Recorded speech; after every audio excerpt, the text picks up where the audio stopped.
certainly all the rest of the policies. So, Ms. Parker? The only comment that I had was on BP 4127, my favorite. Your as you know, favorite? Ms. Fawcett. At page 83. Yes. And I appreciated having the opportunity to look further at the CSBA's information about this Ed Code 49024. What a mess, I would say, that Ed Code is, Yes, and it is. has very complicated and sort of chaotic in its results. Mm-hmm. But, so I struggle with the very last paragraph on page 1 of 2 there, Okay. where it says, any non-certificated employee or volunteer who works with students in a district-sponsored program. I think maybe it's in a district-sponsored program without the S. I think that's why the letter S is underlined, to see that it's going to be deleted. Mhm. Shall, prior to beginning his or her duties, possess an activity supervisor clearance certificate issued by the Commission on Teacher Credentialing. Correct. I would suggest, because there's so many, when people receive volunteer who works with students, it's not for classroom volunteers, it's not for parents taking kids on field trips, it's not for people volunteering on the playground.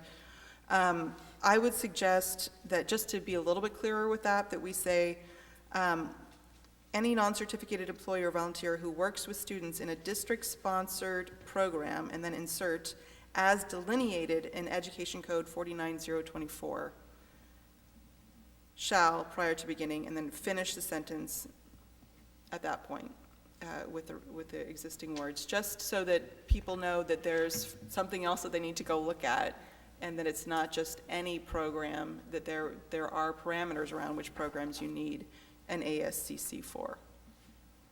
Give me the Ed Code quote one more time, please. Word As one. delineated, so it'd be after program, and Yes. insert as delineated in Education Code 49024. Okay. I have that. And I think that was the only change that I had. Okay, thank you. Okay, any additional comments or revision suggestions from the board? Okay, do we want to act on these then?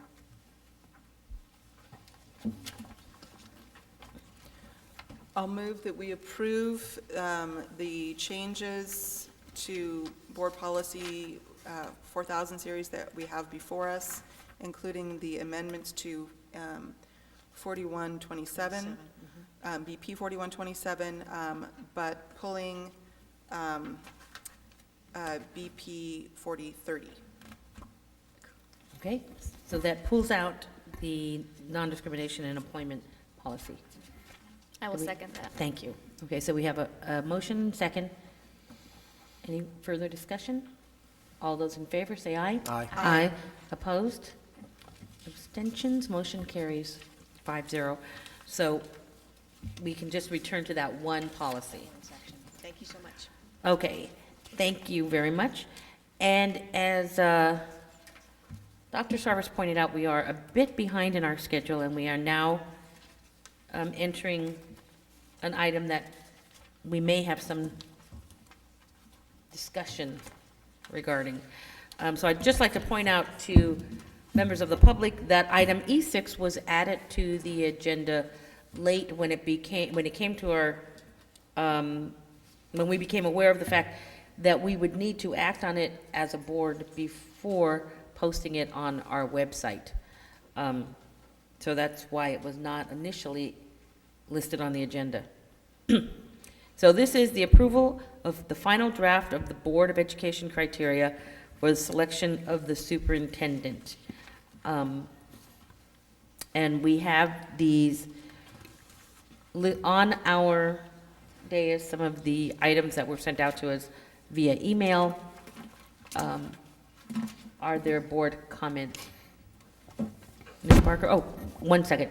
Do we have public comment on this item? Yes, we do. Okay.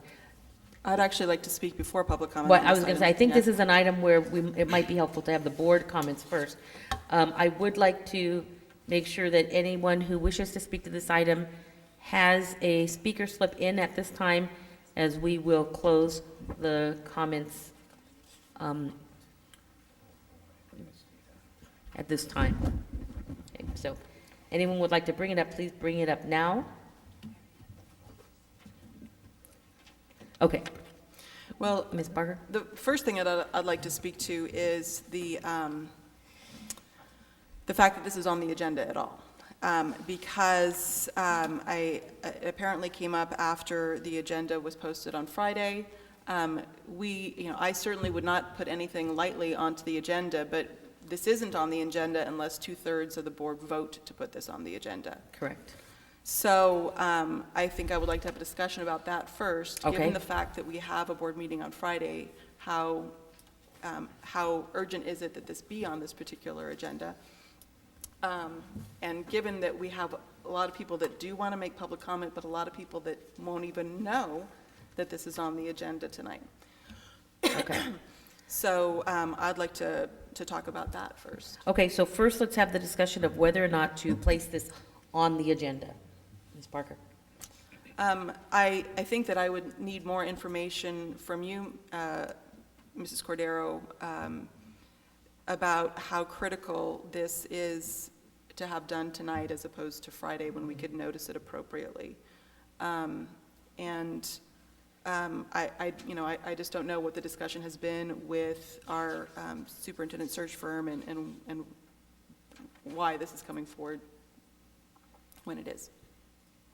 Okay, well, I'll just speak to that briefly, and then I will let Ms. Deacon, if she would like to, comment on, because she has been doing most of the communication with the firm. And I'm not really certain that we couldn't handle it on Friday. However, I do think this is time sensitive in the sense that, as you know, we want to make sure that the information that goes out to the public regarding the selection of the superintendent is done as quickly as possible, moves forward as quickly as possible, and especially because this is information that potential candidates are going to be particularly interested in. We don't want to delay the ability or the desire of candidates to submit an application. My concern in placing it on the agenda, I guess, was to ensure that it did not go forward onto any posted website before the board had a chance to act on it as a whole. And my fear was that it would be posted on the HYA website, and we might even have chosen to post it on our own prior to that happening. So, Ms. Deacon, would you like to comment on that as well? I think this happened in a way because none of us really understood the ramifications of the direction that went back and forth between us and HYA when we were developing our own criteria. And we were asked to all provide edit feedback into HYA, which was going to develop a document, but it quickly became clear that we couldn't do that without violating the Brown Act, and so we needed to have a group discussion about it. And because a lot of work had gone into it, although I know some of you actually didn't get it until later than others of us did, there was some urgency that had been building, and Mrs. Cordero and I talked about it and conferred with Mr. Price, got him to weigh in on whether it was appropriate for us to bring it to the board now, and he said we could, provided there's a 2/3 vote to go ahead with it. So I do understand that members of the public haven't had as much notice, although we do have about 5 or 6 people who would like to speak on it tonight. I'm okay waiting until Friday, but I also do think that it's really important for us to get this out, because I was looking at the HYA website just last night, and they're interviewing for a number of other positions. Ours is set to, screening is set to start in May. And so the sooner that the specifics are out there, I think the better. But their profile is already up. This is our document, and one would hope the most important document in some ways for potential candidates to get our take on it. But I'm certainly willing to wait till Friday if everyone else would prefer to do that. Okay, I'm sorry, Mr. Mon. So something got lost between the last time we met with HYA and today, at least for me, because I was under the impression that HYA was going to synthesize all of this, and what would be coming back to the board was a single document that we would then revise collectively. So I don't know what happened. I don't know how this ended up with, and I actually think, I do want to clarify, I think that the one that says Limon is actually Limon Cordero, correct? Because some of the, yeah. I guess something got lost in the process, and, Well, if I can interject, I think, as Ms. Deegan pointed out, we didn't clarify the process, because in reality, what we asked them to do, I think we didn't anticipate would have Brown Act implications for us. Because even if they took all of what we gave them and did synthesize it into one document, we would still have to decide whether we wanted to adopt that document or not, and that's where the Brown Act implications come in. What I realized as soon as we started doing it, and I think what other people did too, is that we did not want to give them authority to simply publish anything they got from us. That we wanted as a board to view what the final product was and comment on it and revise it and agree to it before it went forward. And we hadn't included that in our directions to them. Mr. Well, Herron? You know, we did exactly what we were supposed to do. They asked us to give feedback. We gave feedback. They sent back a single document, but they said, we're going to put this on our website, as if they had the power to do that and make the final decision.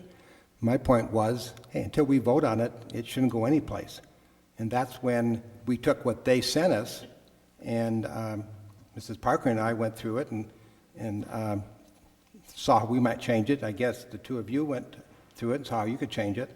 I would suggest we hear public comment, because they're here, that it go on Friday's agenda, and maybe between now and Friday, I don't know how we can't get together and do anything, but it'd be nice if we ended up with one synthesized document. Well, I think, excuse me for jumping in here, therein lies the difficulty. We can't synthesize it Yeah. unless we are all together. So if we we're can't. going to do it on Friday, which I'm fine with, then we need to allot enough time to do that.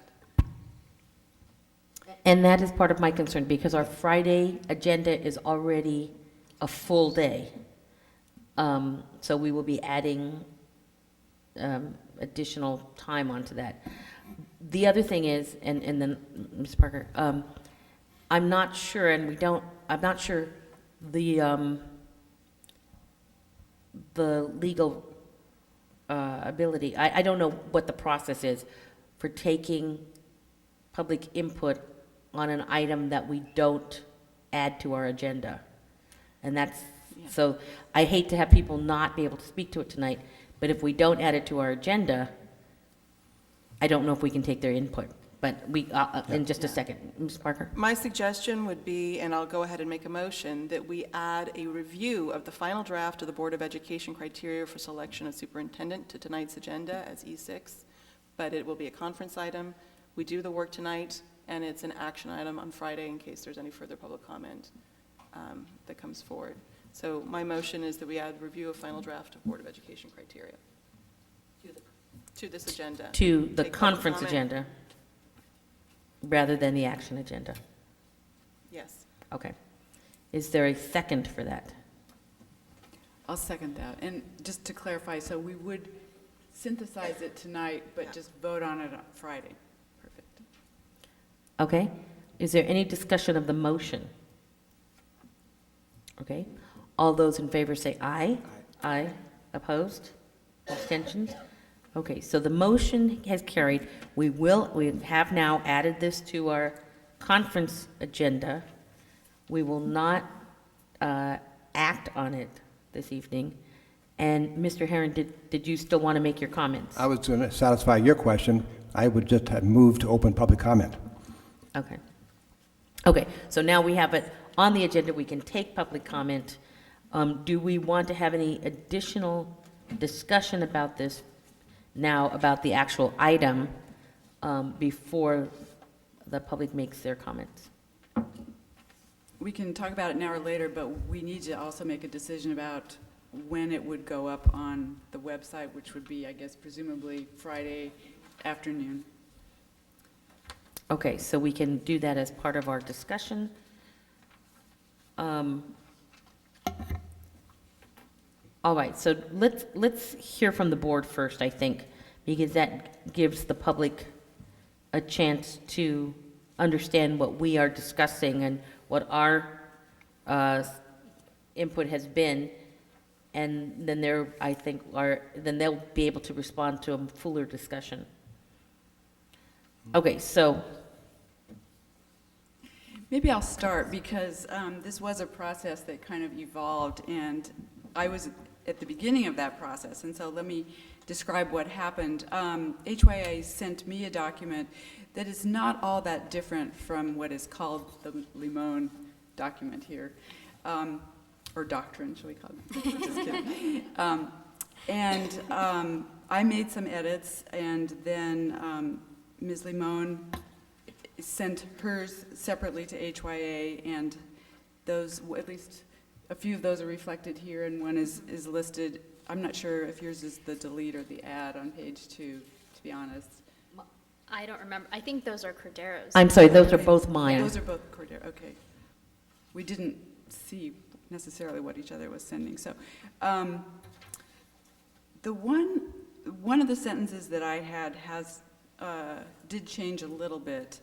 We heard from some of the GATE parents, and I felt that it was important because we'd certainly identified other special student populations as single bullet items. I had actually added a line that said advocate for and address the needs of GATE-identified students. And Carolyn McKenna at HYA took that bullet point, which is the last bullet point on the first page, and blended it with some of, I believe, with some of the feedback she got from other board members. So I kind of actually would like to keep it as a separate bullet item. That would be the only feedback that I have on this document. And I know that on the Parker Heron document, you did a good job of consolidating some of the items that were redundant, and I think it was difficult as we were all weighing in, working alone, to know to what length, we should be chopping. So, working together, I think that you were able to do some good work there. There are some things, however, that were taken out of this second document that I liked in the first document and would want to keep. So I'll stop there and let others speak. Ms. Deegan, do you want to identify which were the things that were eliminated that you wanted to keep? Can you give me a minute and I'll go Sure, back sure. while others are talking, and I'll do that. Okay, I feel like we need to work through this paragraph and sentence by sentence at this point and just get it plowed through rather than taking, general feedback. And I almost want to hear the public first just so that we can get going on that. I don't know how other board members feel about it, but, I'm willing to start. Can we talk about just the first paragraph? I don't think that there's much difference between the two. And it was funny because I felt like do you have the third? There was like a third version at some point. That was actually their HYA's first That was document. the HYAs, and we don't have HYAs up here, is that correct? that was my concern, and I don't know if we can get copies of those. I think Limon is almost identical for the most part. That's what I Okay. came to that conclusion, that Limon's Well, pretty close. It is, because Yeah. this is the document I started with, and it's with two exceptions, it's identical. Okay. I thought it was. Except Okay. I actually like if we're going to go paragraph by paragraph, I like the elimination of the colon at the beginning of that first paragraph. I think it reads much more smoothly. Yes, I the do. way it I is. like the Limon first paragraph, and I would suggest that we keep that. And then going down to an individual who has the experience and ability to, this is where Mr. Heron and I were really trying to narrow down these lists, because we felt like in all areas they were a little bit long. So we tried combining some of the areas. The one thing that I really like in Limon that I would like to add back in is the wording on the understand the learning, school, and community culture of the district and be culturally sensitive. I would want to switch that out for understand the culture of the district and be culturally sensitive.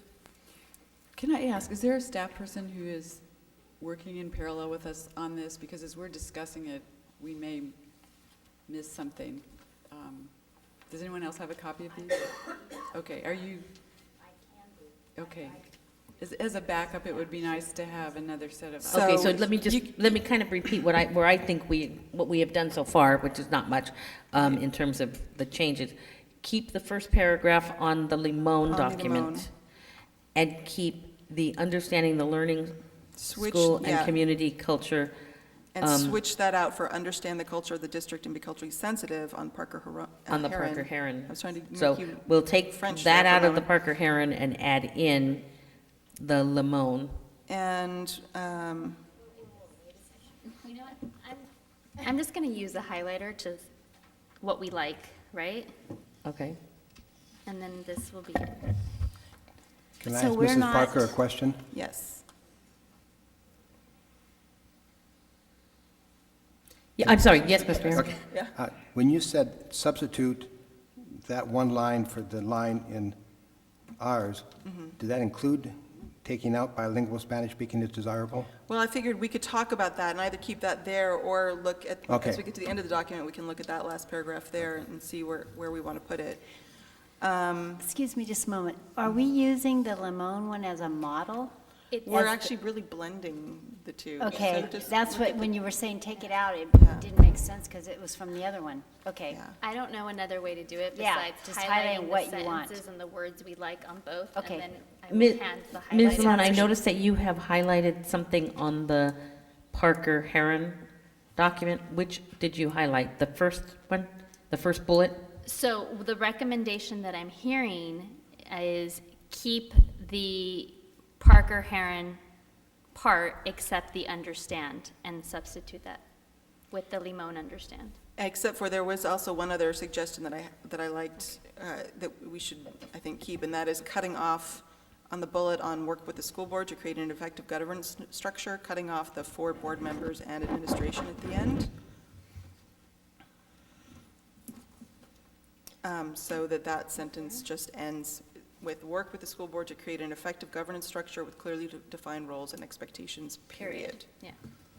So that's keeping the last bullet point on the Limon document. Yes, exactly. So, yes, or, whichever way you want to work it.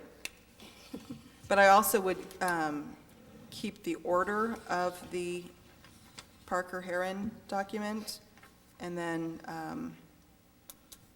so the last bullet would be the 4th bullet from the Limon document.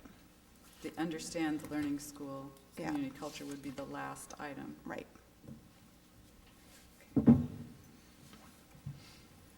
Okay. Does anybody else, excuse me, does anybody else have revisions or suggested revisions for that first section? Are we pretty much in agreement that we want to keep the intro on the Limon, keep the order of the Parker Heron, and make the changes to the understand and work with the board bullets that we've addressed? So it would be keeping Okay. those first 3 bullet points, except for the slight change to this 3rd bullet, Mhm. and then the Limon 4th bullet, changing. Okay, so the only question I have is, it goes back to Mr. Heron's question too. If we keep the bilingual Spanish speaking as desirable, there's a change that I'd like to make to that. So do we want to just kind of hold that and come back to it Yeah, because I thought it might fit. later where Right. the If Limon we've document kept- has If we've it? kept the Limon first paragraph, then I think it makes some sense to work Keep with the the Limon Limon's last second, okay. paragraph. Okay. Okay, so then let's look at the next section. An instructional leader who has a proven track record demonstrating the ability to, Can I guess ask, would it be wise to hear public comment? Because if we go through this and come to our conclusions, and then the public's going to think, well, why should I talk? You've already come to your conclusions. I mean, it seems that if we knew what the public was saying, it might influence some of these things we're doing now. Well, we can certainly do that. We can certainly do that. We can go ahead and take public comment. Okay. And public comment on this item is now closed. So we will begin. Okay, actually, we only have 3 on this. So Gina Perry, followed by Kate Smith, followed by Heidi Kirkpatrick.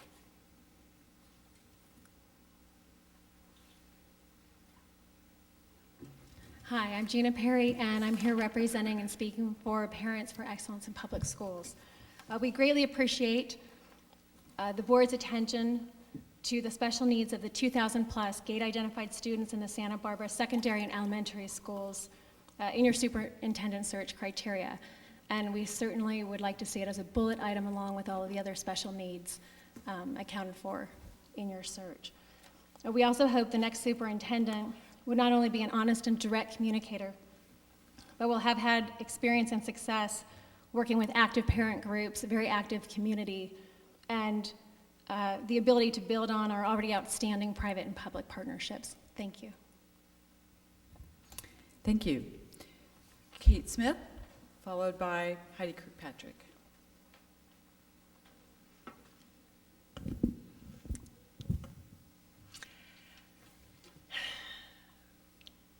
President Cordero and members of the Santa Barbara Board of Education, I'm guessing you did not read the New York Times last Sunday when they exposed the ruse about superintendents, because Chris Hedges talked about extraordinary corruption and that the teachers are held in contempt, the students are damned.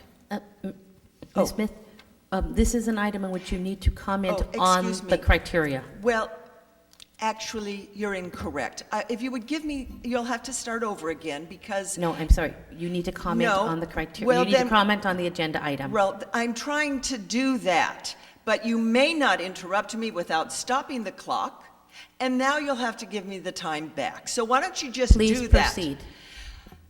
Okay. There are tens of thousands of districts, and they all hire superintendents, and they've all been hiring thousands of consultants to do this because that's what they do. And what we see is a problem. Here are all the criteria. This is Windsor, this is Soquel. But if you would just read that New York Times, you'd understand that this is a big shell game, and the superintendents get huge amounts of salaries, inflated the last few years, over $200,000 in our case. Then they retire with these really great benefits. Oh, but the New York Times called it double dipping, because then they come back and they're hired for thousands of dollars a day to be consultants to hire other superintendents. Ms. Smith, I'm sorry, but you really do have to comment on the criteria for the position. Oh, okay. So how about if we say we want a superintendent who can listen to the board, listen to the public at board meetings without saying bullshit in response to allegations that there is rampant and severe retaliation? How about that? How about a man who doesn't use taxpayer-paid lawyers to retaliate against whistleblowers, activists, and parents? The school districts neglected to respond to my California Public Records Act 30 as to how seconds. much money was spent on Craig Price to retaliate and abuse me. Now, the last time, you see, it's not really that you really are violating the Brown Act because you're not capable of understanding what I'm saying. I'm talking about the criteria, but what is the point? We've just seen you spend, what, 7 meetings now? $50,000? A lot of time. Just spinning words. Thank you, Mrs. Smith. Oh, you're welcome. Heidi Kirkpatrick.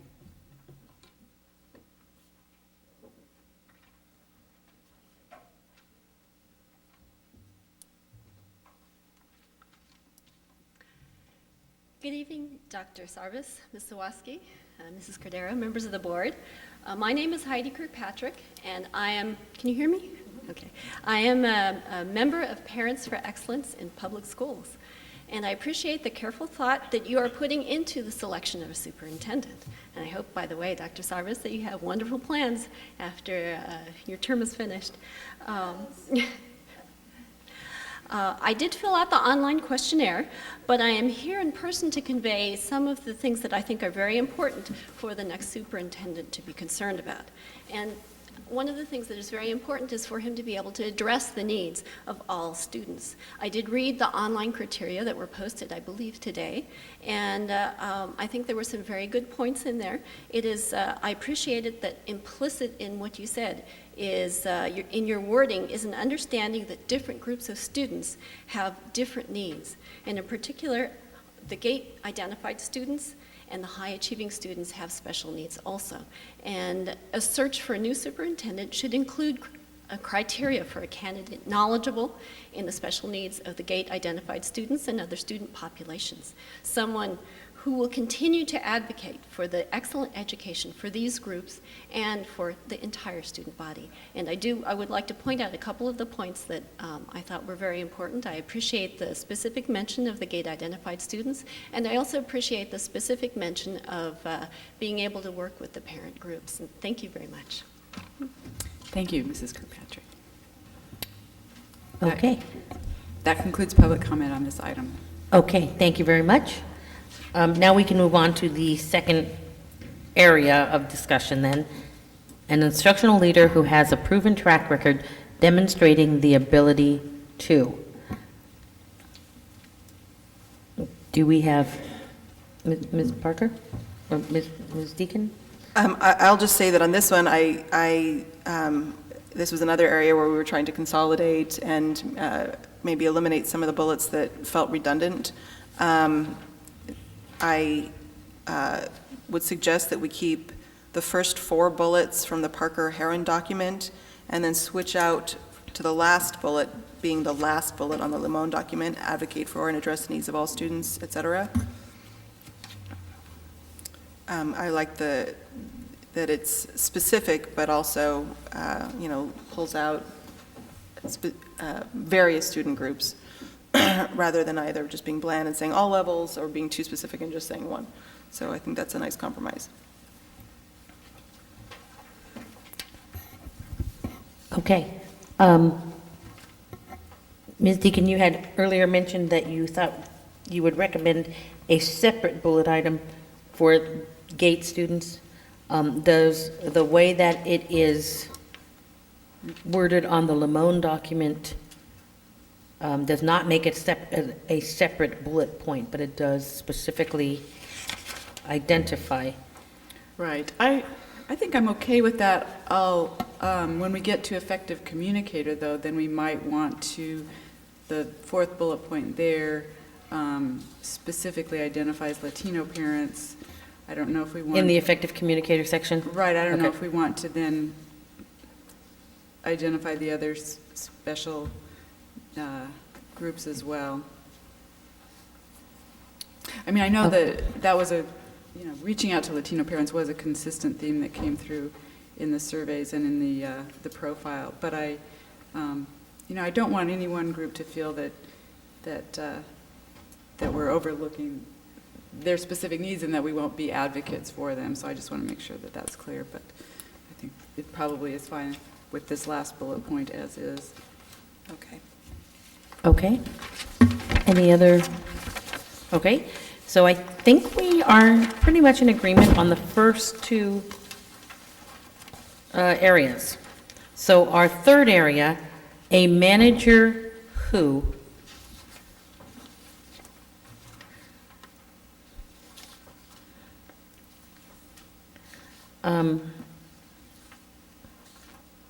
Do we have any recommendations or suggestions, agreements on this one? I think the spirit is similar in both. I think the Parker-Heron one just condenses it, and I don't think there's major changes, honestly, in that one. So I would be okay with just taking the Parker Heron one. I would too, because it really saved the language that I cared the most about. So I agree. I think what you see is when individuals can work together, you really can synthesize, and that comes out here. So I'm very happy with that manager piece. It eliminates the language is an experienced educator with a demonstrated track record of success. And one of the things that I wanted to keep, the language that I thought was significant, or that, anyways, is the idea that the person should be an educator. And so I would like to keep that language. The only question I would have, because it's just sort of in a manager who area, is I thought that maybe it would be possible to bring that down to that last paragraph where it's asking who we want to apply. So current or former superintendents or individuals in key administrative roles that are experienced educators with a demonstrated track record of success. I thought it could go in there as sort of an overall expectation, but you could also just leave the bullet up above. I would rather see it in our criteria than just included in, because my feeling, I guess my take on it is that all qualified and interested persons are encouraged to apply, and then it says, especially we want these people, but I would like the aspect of being an educator with a successful track record to be part of what makes you a qualified applicant. So I would really like to see that. That's absolutely fine with me. Retained. So putting That's the fine. bullet, the first bullet from Limon onto as the first bullet on these other ones, so it'll be 4 bullets under a manager who. Okay? Then can we move on to the last area? An effective communicator who will.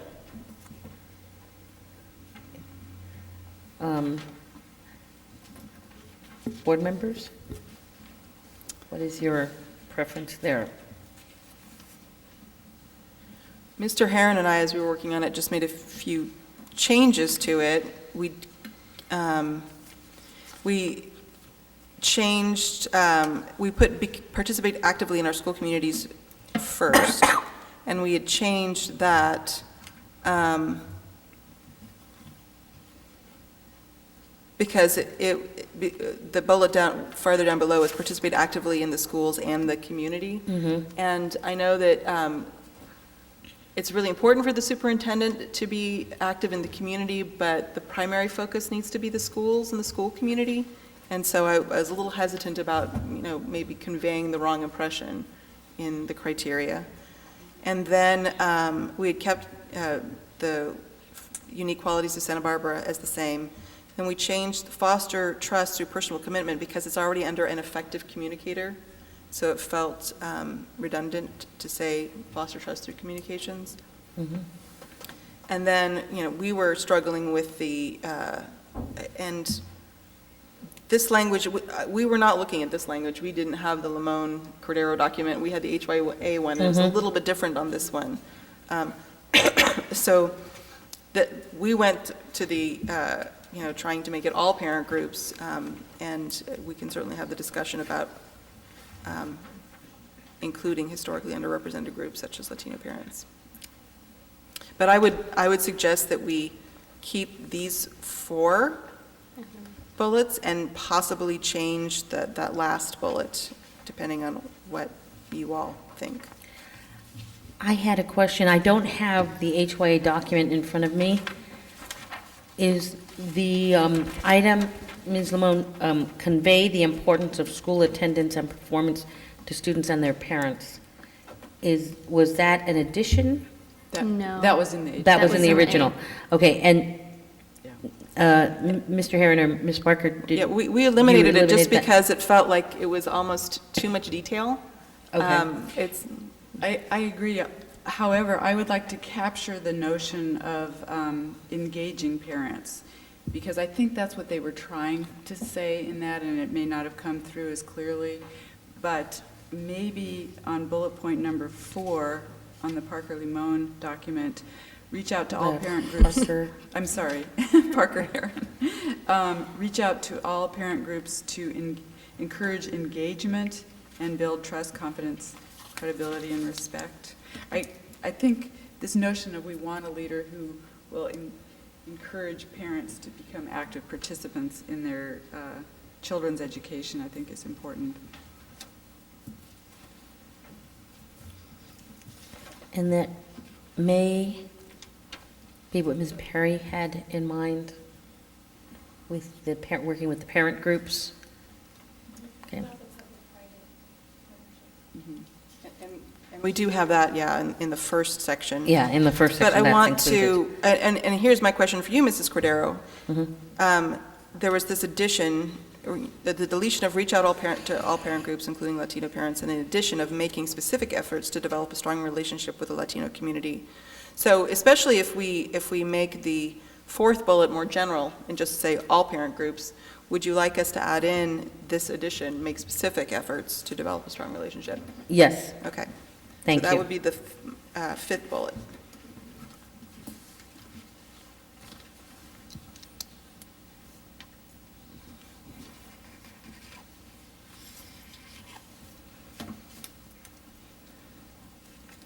Okay, so so the fourth bullet would remain pretty much the way that it is, except we would add encourage engagement and. Okay? And then we would add the fifth bullet. And my only suggestion on the fifth bullet is that we end at underrepresented groups, period, so that we don't duplicate. So we don't duplicate the language? Yeah. Okay.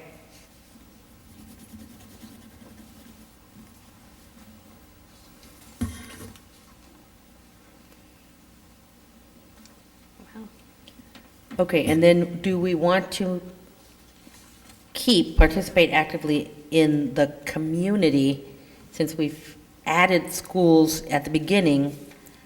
We now participate actively in our school communities, would be the first bullet.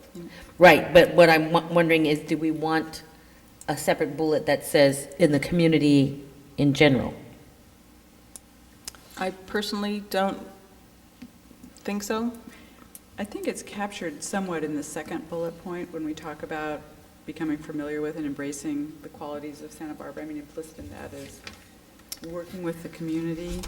See, I think one of the ways in which you reach out and engage the parents and other members of the community is by participating in events and activities that specifically, that specifically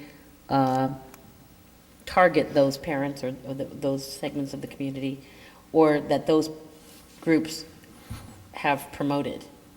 So I like the idea of saying that the superintendent would participate in community events and community activities. Well, I Ms. think that Barron? more or less is covered in the very first group, the third, or, let's see.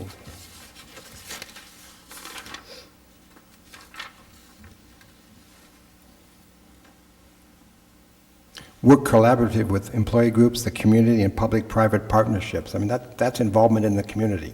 I mean, the public and private partnerships, that's where the community comes involved, to the degree that the school communities, I think, is a separate item that's included, I guess I'm wanting to emphasize something other than what I think is implied by the term work, and work collaboratively with.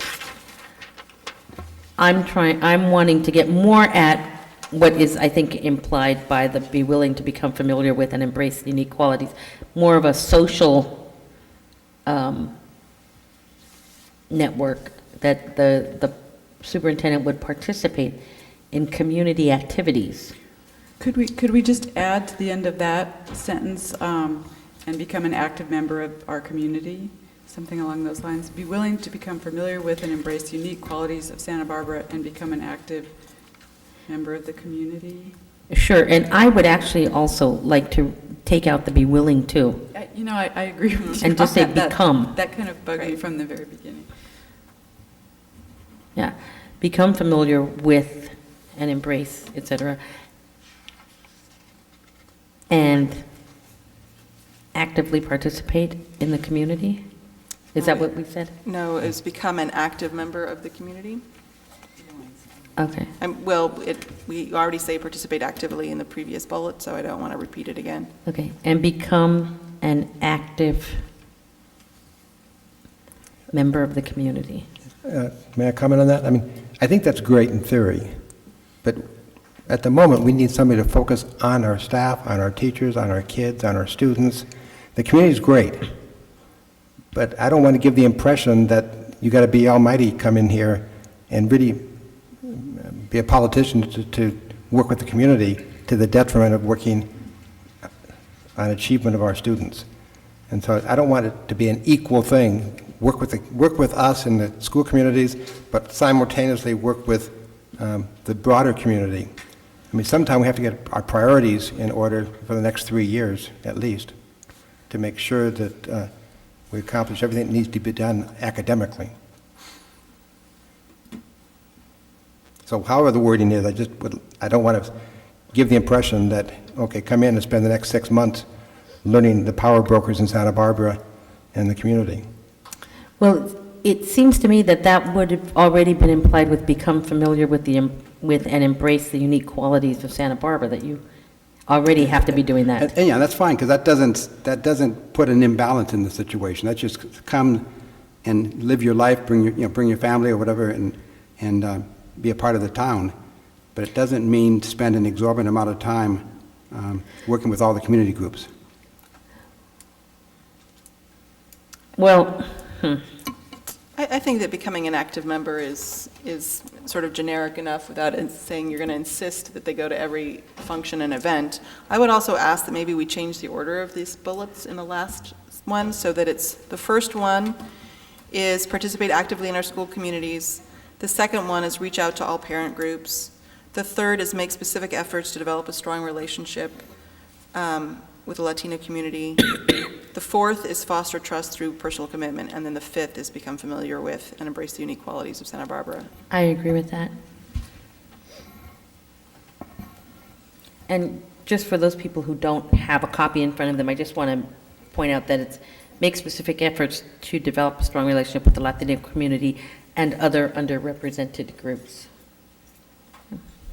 Yes.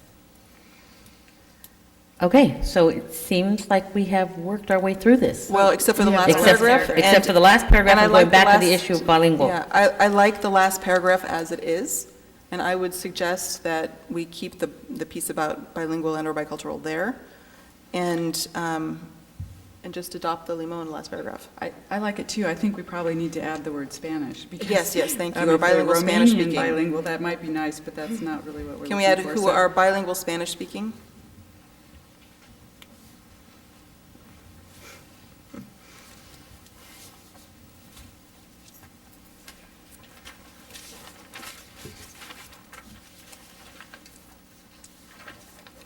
Would we say, is that the way you say it, bilingual Spanish speaking? Or would we say bilingual in Spanish and English?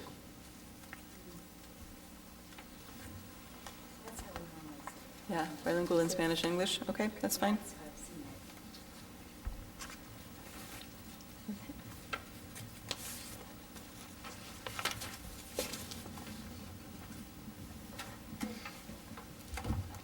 Okay, wow. That was good. Okay, I have to say, I'm still wrestling with the issue of, I had requested at the last discussion of this, that we maintain the language that bilingual is preferred. And I would still like to see that language. The way that it's stated here, I don't mind having it stated that way here. If there's someplace else where we're saying, and I would go back to the original statement, bilingual Spanish speaking is desirable, except I would just say it's preferred.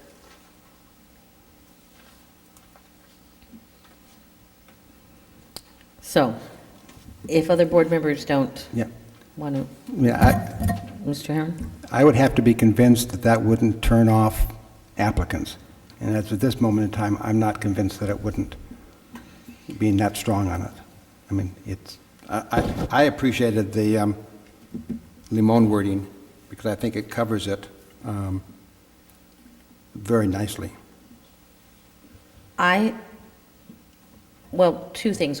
One, I think that any candidate who is strong in all the other areas, but isn't bilingual, would still apply, because it doesn't say required, it simply says preferred. And they would, I assume, they would expect, I imagine that probably most of us have applied for jobs where there was something listed as preferred that we didn't necessarily have, but we assumed that our other qualities would be strong enough to stand us in good stead and allow us to reach the criteria, or to achieve the other criteria.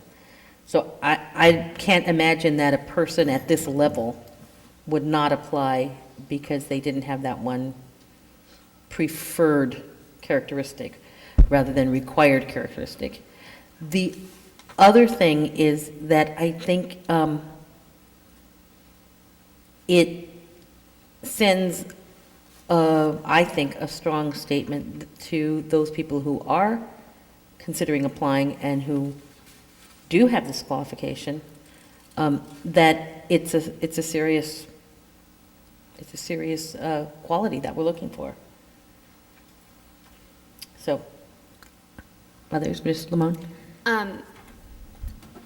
You know, I went back and forth. I'm the one that rewrote this last paragraph, and I was trying to figure out how to keep preferred in and what other words to use. And I guess what it came down to me is,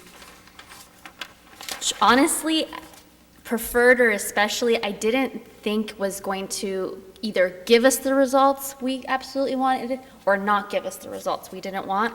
But I thought that, at least in how this is worded, to put bilingual Spanish and English speaking in the same line with former superintendent or key administrative role puts it pretty up there. And so for me, I thought that that message was strong, just the fact that they were all in the same paragraph, saying bottom line is these are important things to us. So I went back and forth and thinking of the word preferred. I'm trying to figure out, well, if we put preferred, I've seen preferred on a lot of applications, and it's usually, it's different than required.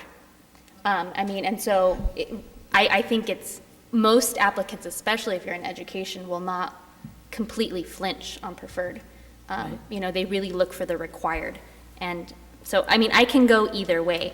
And I know that I personally voiced that I wanted preferred last meeting, but somehow, maybe because I wrote it and I'm biased, I don't know. I just thought that, like, we put it up there in this paragraph. I actually really liked this paragraph. When I read it, I went, oh, that really hit the right note for me. So I felt very comfortable with it, and I'm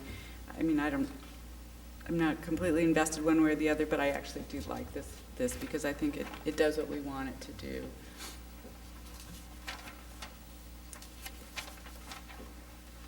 Anybody else? Okay, I'll just, I guess one of the reasons why I felt that I would be happy to keep this language if we had a bullet point that like the one we eliminated, but changed it to preferred instead of desirable, because the two items that are listed at the bottom, the individual, or a current or former superintendent, or individuals in key administrative role in a similar district, I feel like that is pretty much already stated in the statement, an instructional leader who has a proven track record demonstrating the ability to. So we're simply re-emphasizing what we've already said. And we're saying, okay, this is really key. So if we had already said the bilingual issue, then I would say, yes, that last part simply re-emphasizes, that's fine. But we don't have a bullet point that makes that point yet. There's no other, if we don't have it as a bullet point, there's no other mention of it except the very last sentence in our list of criteria. You end with a bang. I Or, mean, or it I could just- get lost. I mean, or is there another place where you would suggest putting in preferred? Like in another area, or it should? May I make a suggestion here? Yeah, that we change that second sentence in the last paragraph to those with prior experience and skills in the following areas are preferred, colon, current or former superintendents or individuals in key administrative roles in a similar district, individuals who are bilingual and or bicultural. I can live with that. Because that puts it all on equal footing to me, and that's. Can you repeat that one more time? So it would be, all qualified and interested persons are encouraged to apply. Those with prior experience and skills in the following areas are preferred, colon, current or former superintendents or individuals in key administrative roles in a similar district. And I would change it, individuals in key administrative roles with a plural, and then individuals who are bilingual and or bicultural. With the Spanish. Yeah, sorry. English, yeah. Bilingual in Spanish and English and or bicultural. Okay, I can live with that. So this will come back to us. Well, I think, if I can make a proposal, I will work with Ms. Zawoski to make sure that, and I'll get Ms. Limon's highlighted copy, and I will hopefully capture everything that we've discussed tonight. I will send it to HYA, give it to them, just so they know what we've done, and let them know that we're going to be voting on it on Friday. Bring that document back to us Friday. I guess it should go out. Yeah, I'll be it'll go out anxious to before. get the revised agenda out and have this shown as Right. an attachment, Right. so just Right. as quickly as we can I get think that done. tomorrow would be fine. Great. And then it'll come back for us to vote, and hopefully it will be letter perfect and quick. And Great. at Ms. Cordero's direction, we'll put this on the beginning of the meeting so that people will know that if they're wanting to speak to it, it'll happen at 9 o'clock and not sometime in the afternoon. Yeah. That way, if we have it at the beginning, we'll be on time with it instead of delayed. Who knows? Yeah, we hope, we hope. Okay, we are now basically an hour behind on our agenda, and we are at the time of a break. And I know that we have some people who were here to speak to an item at an 8:45 time, which I'm not sure I see anywhere. 8:50? 8:50, okay. Or 8:50 or 8:55, sorry, the 8:55 one. They were looking at the original agenda, which Right, has the 8:45 for agenda has F3. been, but we also have people who were here for an 8:30 and 8:50, et cetera. So I'm going to suggest that we take our break at this point, and we will come back and apologize that unfortunately, as it says on our agenda, our times are not time certain, and we often get a little delayed in when we get to them. And I apologize for those who are waiting, but I think we do need a break. However, we can maybe make it a 10-minute break instead of a 15-minute break. And could we also just say now that we're going to eliminate F4, F5, and F6 tonight? Is there any problem with doing so? They are not time sensitive. Okay, then let's go ahead and say that. Okay, thank you. With that, we will adjourn to a 10-minute break. Yeah, really. Hi there. Nice to see you. Thank you.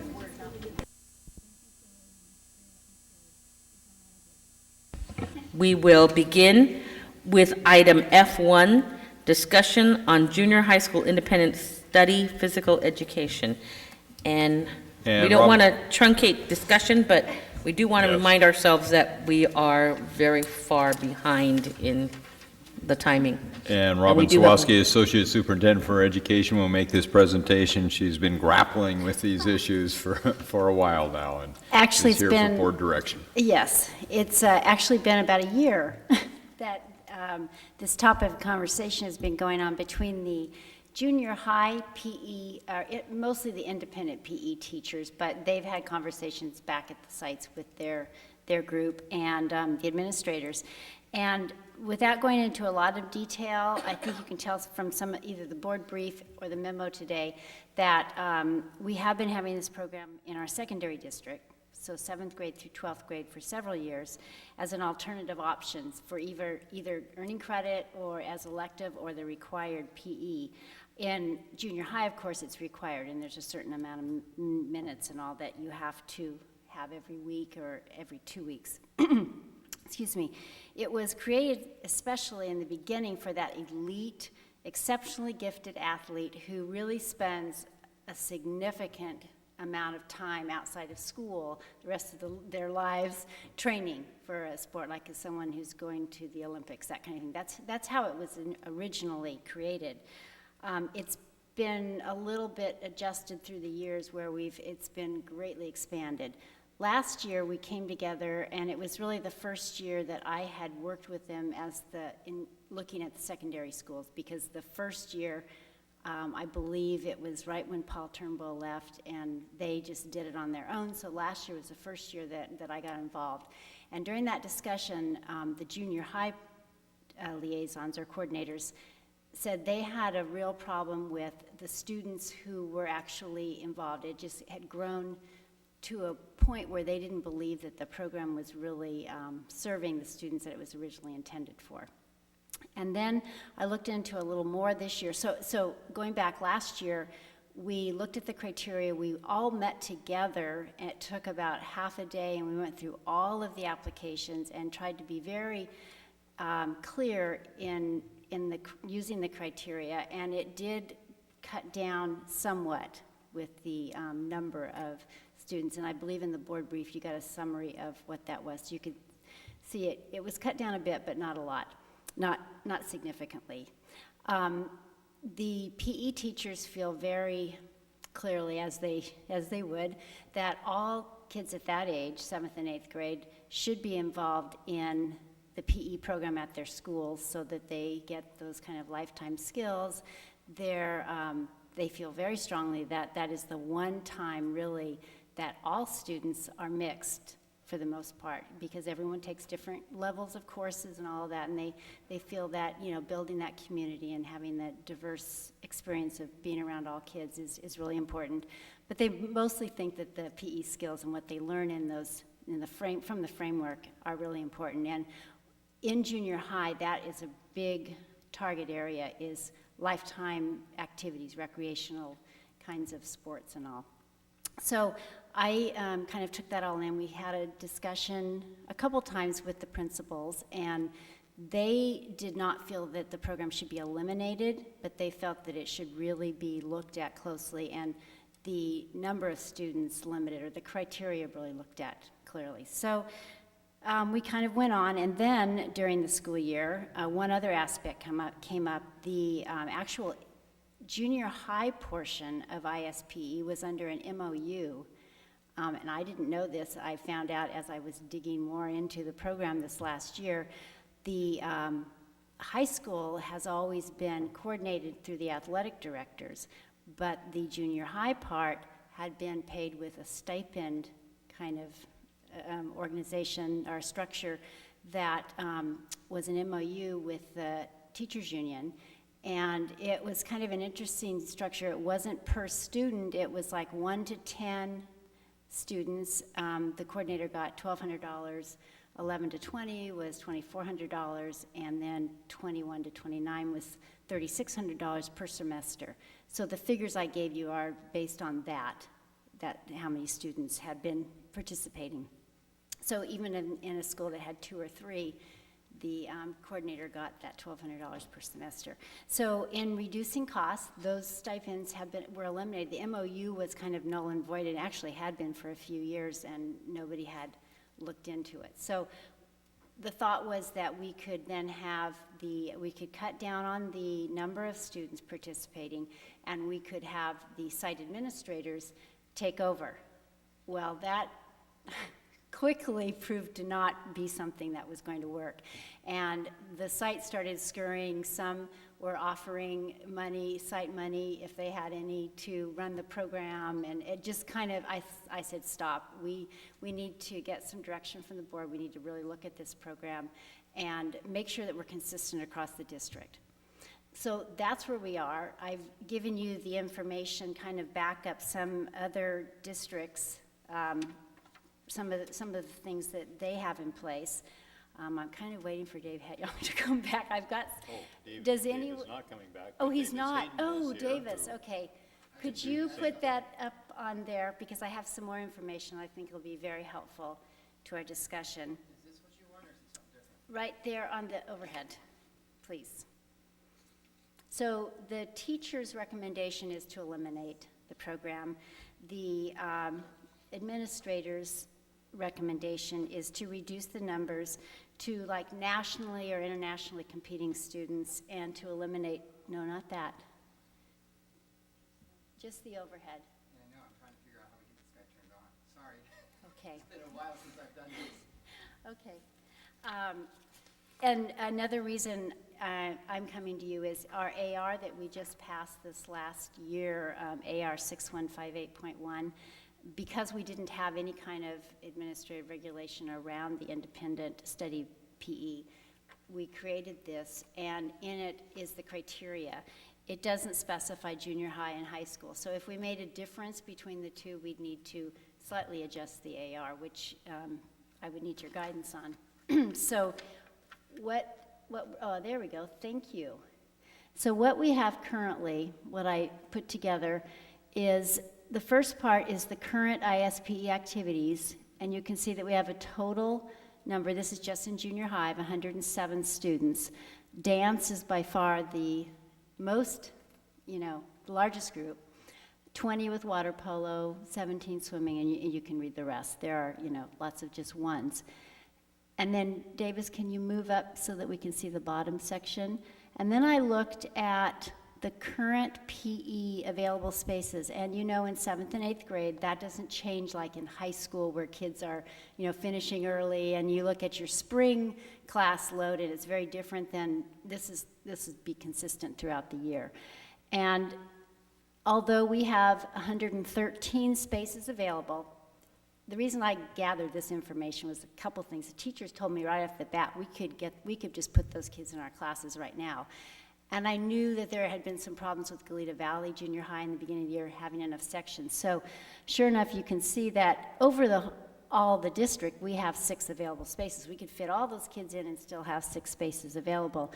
But per site, as always, of course, it's, kids don't come in neat little packages, and even at a site that has 11 spaces, like say La Colina, could probably work with that and make that happen because PE happens at every period.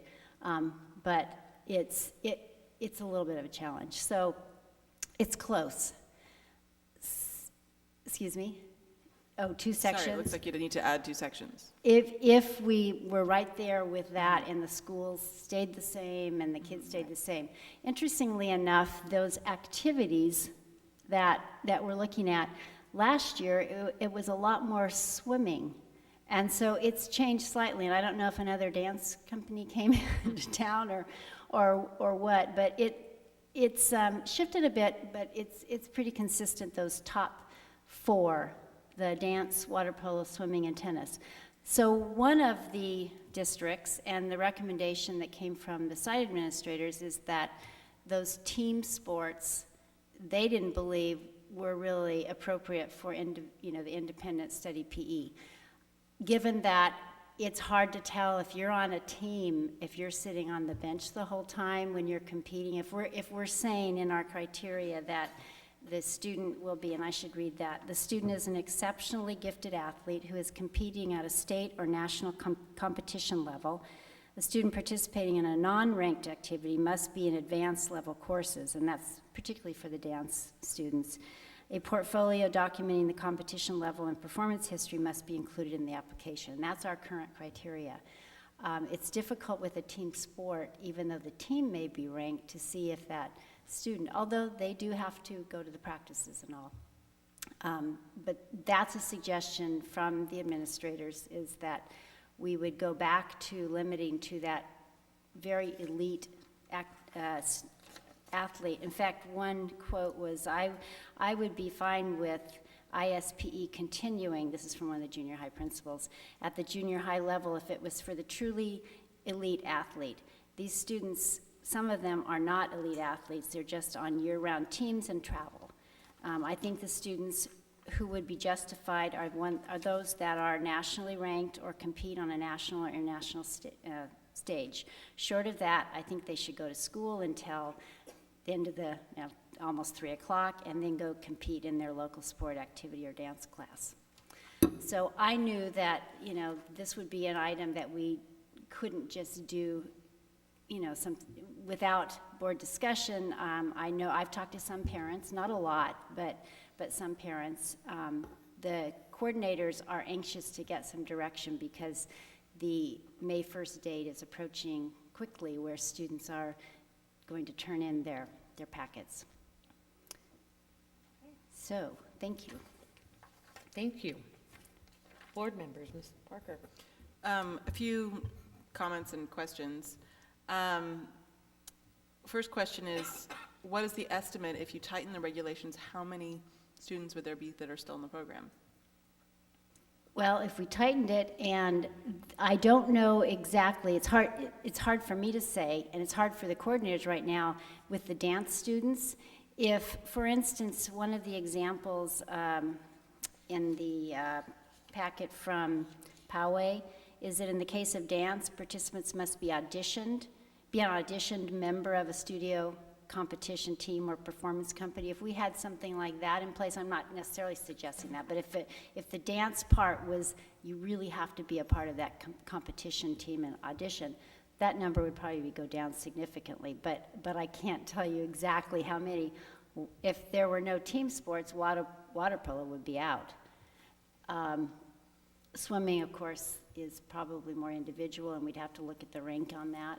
And tennis, I use one of the examples. I didn't know this, but in doing some research, you can be ranked 540 or something in the country, and currently just being nationally ranked allows a tennis player to be in there. So those are the things that are hard. Well, what I'm thinking about is just being careful about being penny wise and pound foolish in terms of costs, because every year it would be different. If it were happening this year, it looks like we might need to add 2 sections maybe, but maybe it'd just be 1. With these numbers, maybe it would have the number of ISPE students, or maybe make it more than half. But then my concern would be if you have 3 students at this school and 10 students at that school, how are we, who is monitoring it then? Are they still receiving some sort of stipend for 3 students or 7 students as opposed to 25 or 50? Right now, we have no stipends in place. Well, if the sites are paying for something, or... And if that was the direction that you gave us to go ahead and figure out some stipends, some of the schools don't have any funding for that. A school like La Colina doesn't, well, you couldn't use Title I anyway. But currently, we don't know where our, for instance, school improvement, the categorical funding, yeah. And I would want to see, I want to be sure that parents are notified so that they can come talk to us about this before we take any action, and that we see what the AR would look like with draft language that would tighten up. And the draft language would, on the second page, it would just be the criteria part.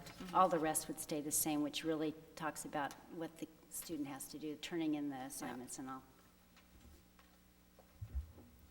I have a question. Yes, Ms. Deacon? Oh, I'm sorry. I apologize. Mr. Herron was first. I was just curious, when did we reduce the stipend, eliminate the stipends for next year? That happened during negotiations, so it happened early in this school year. Okay. Ms. Deacon? Do these students take other classes then in lieu of PE? Good question, because no, they're not allowed to do that. I think at one point when we were not as, Flush. yeah, that they could do that, but no, that's not the point. I mean, the whole point is that they leave after 5th period because supposedly they need to get to practice and, or do their homework because practice takes so much time. They're not allowed to have an extra elective. Okay, I had a question. You said there's no stipend in place now. So, This year, This year there is a stipend. There is, but going forward, that MOU from 2007 is gone. okay, so is any of what the current coordinators are doing, preparatory for next year? Or is it all focusing on this year? They are taking in, applications right now. They plan to go ahead and have the meeting with me in May, but they're waiting to see if the criteria changes so they can make sure parents know about it. And I know there are some parents waiting to hear, as well as the coordinator. So yes, they will continue through this year with the board's direction on whether the program will continue or not, and how it will. We should Dr. probably be Cyrus? clear about what's involved in coordinating this and why administrators can't just take it on. Yeah, it actually is fairly significant. In the board brief, I gave you some of the language around, in the packet, that what the students have to do. Well, the coordinators then have to make sure all of the paperwork's done, the grading, they have to make sure that they have the physical fitness test.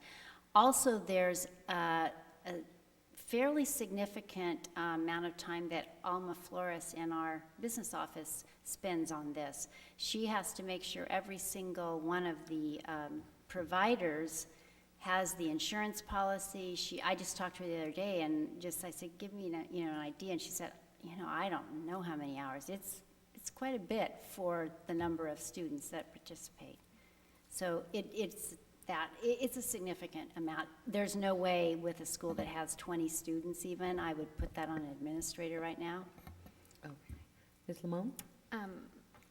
I think along with Ms. Parker's comments, I would like to see the cost, because my concern is that even if the policy is somehow refined and there's less students, if it's not going to really save us, we're also limiting it. And I actually, when I was reading through some of this, I didn't really think that was tough to basically do 4 to 10 hours a week.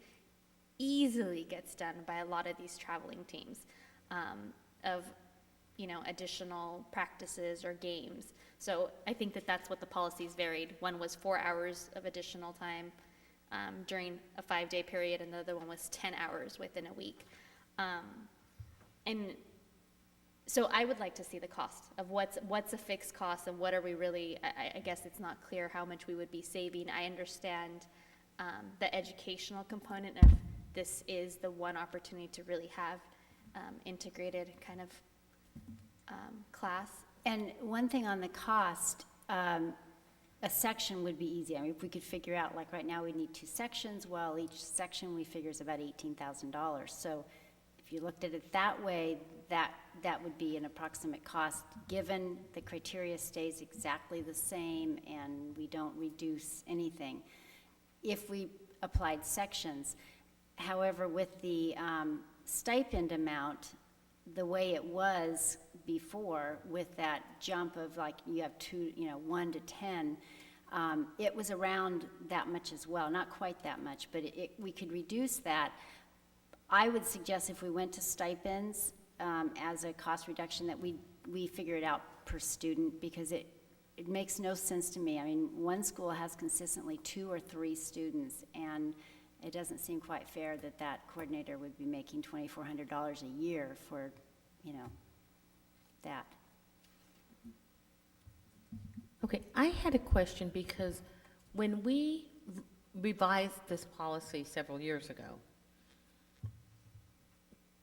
I remember that we were primarily focusing on the high schools.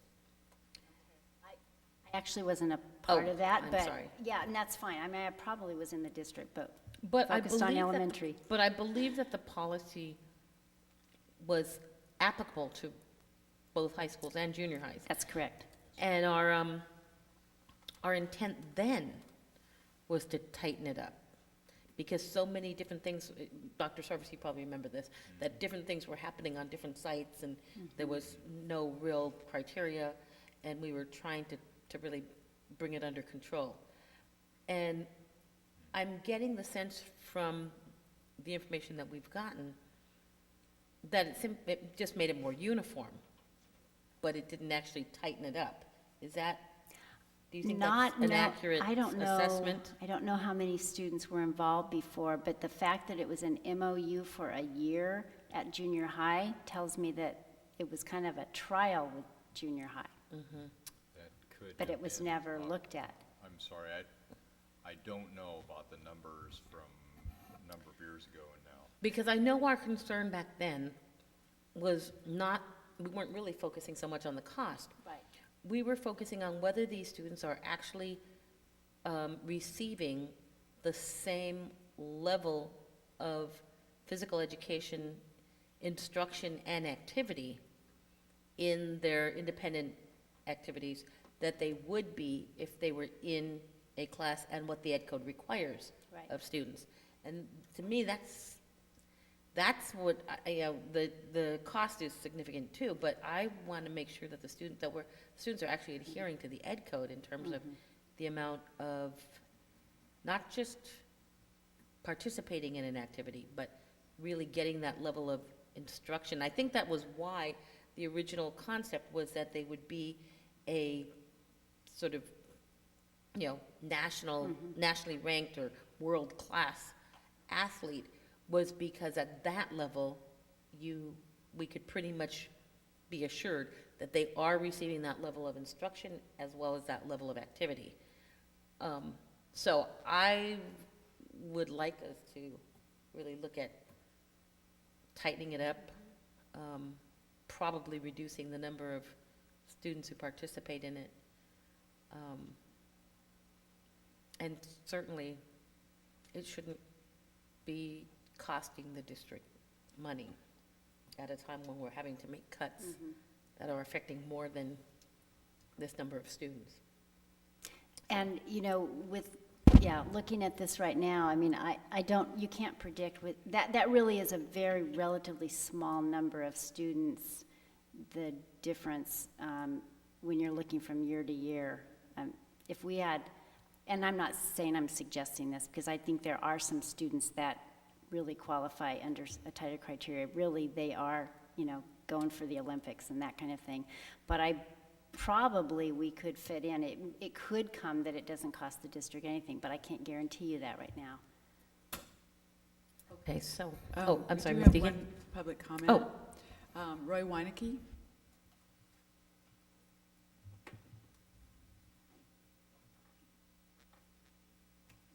I see. Thank you for listening to me. I see there's my 6 students there were gymnastics. I'm Roy Wienicke. I'm the president of Spirals Foundation for Gymnastics. We are located at Robertson's Gym. We use the university facilities. At one time, they were they had their own collegiate team. They decided they just could not afford it at that time, and that's how we were created as a nonprofit organization. We are probably the only gymnastics club right now that can afford the insurance because we are self-funded. We don't receive, other than the university's lower rents maybe, but we have to fund everything through our rec programs. We also donate to the local community and birthday parties. So our rec funds support our team. And our girls and boys minimum do 16 hours to 38 hours per week. This 4 to 6 is low, but it's 38. And they compete, we're all under USAG gymnastics. So they go to state level, and this weekend we're going to regional level. We compete with national team clubs. We have national elite gymnast coaches that coach out there. So we have the criteria to meet this, and these children are dedicated. They start from kindergarten, and they go all the way up to high school, and their thought, because they're at the university, they're going to college. Our rate of going to college is extremely high, and the university supports it, and it is such a great being supported by the university.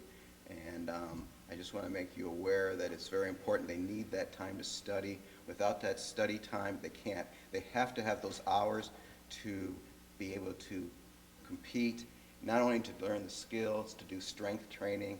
They have to do rope. They have to do everything. My daughter is in the program, and she has abs. I mean, I don't ever had abs my whole life, and it's without strength, the strength I don't mean to brag about her, but the strength is important. That's what protects you in the sport. Some gymnastics clubs, if they don't do the strength training, they aren't safe because they're using bones and everything. Gymnastics is it's managed risk, and there's always risk in gymnastics, but it's all managed, and you manage your risk, and it's so important to have those hours. And these girls and boys, 30 seconds. They work so hard to be in the program. They go home, my daughter will study at night and everything. It's like they're in college already. So without this program, our program would not be able to survive, because we need that time for those girls and boys to survive in the program. So I thank you for listening to me. Thank you so much. Thank you.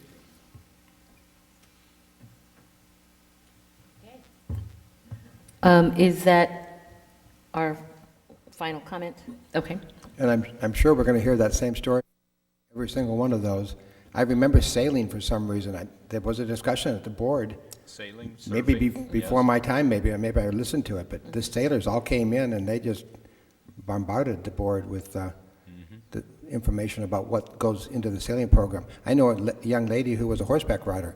She competed all over the world, during high school and junior high. So there.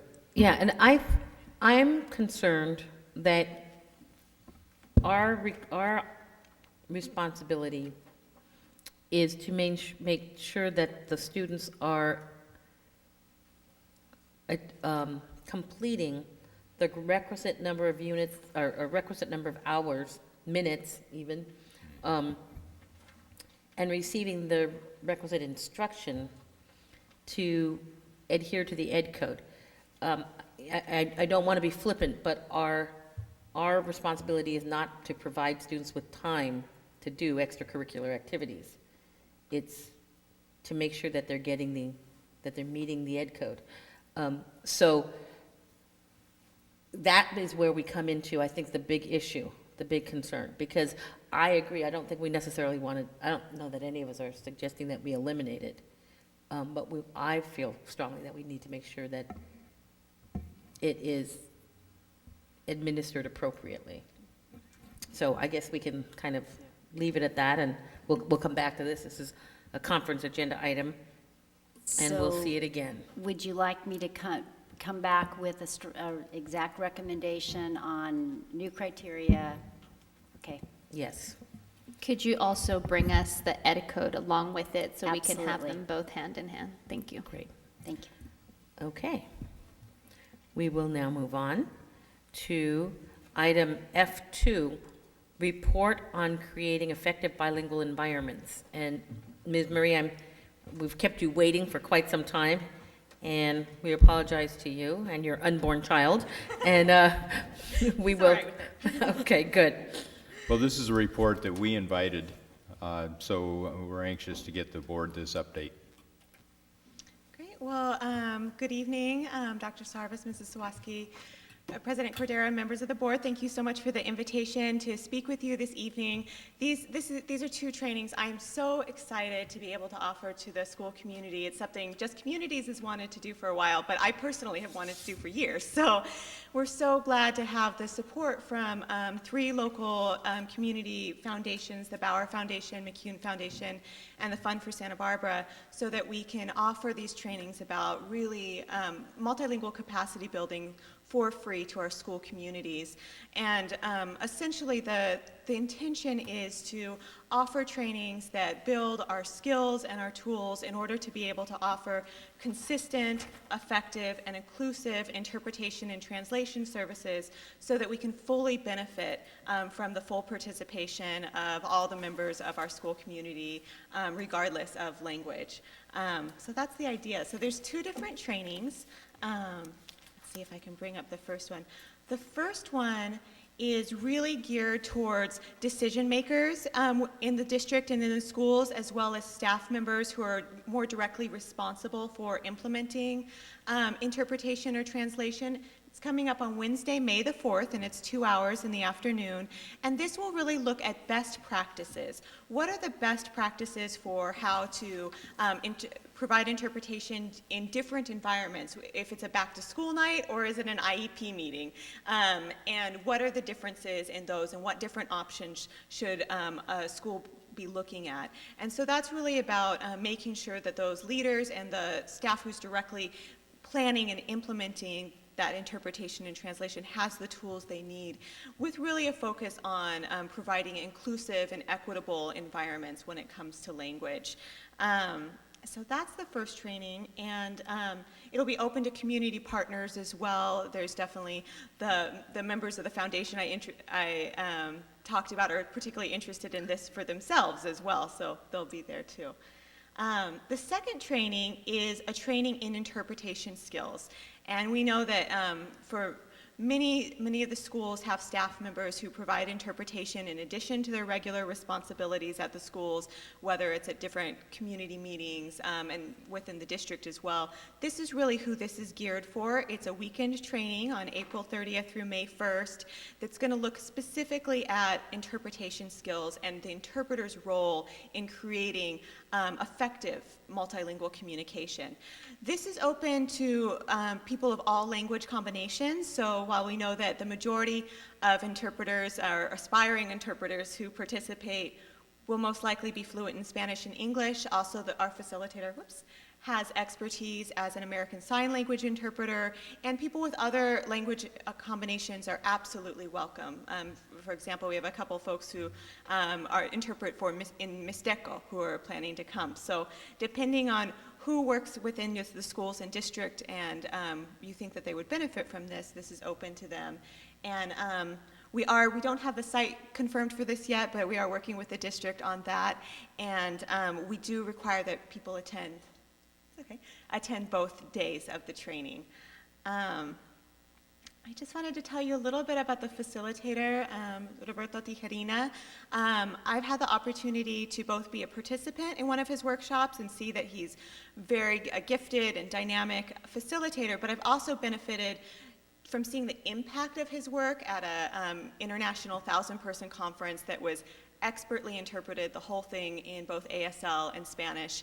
And the reason that I sought him out, because that was the best I've ever seen people who weren't speaking the primary language at an event, and at a very complex and complicated event, be fully included and able to participate in the whole thing seamlessly.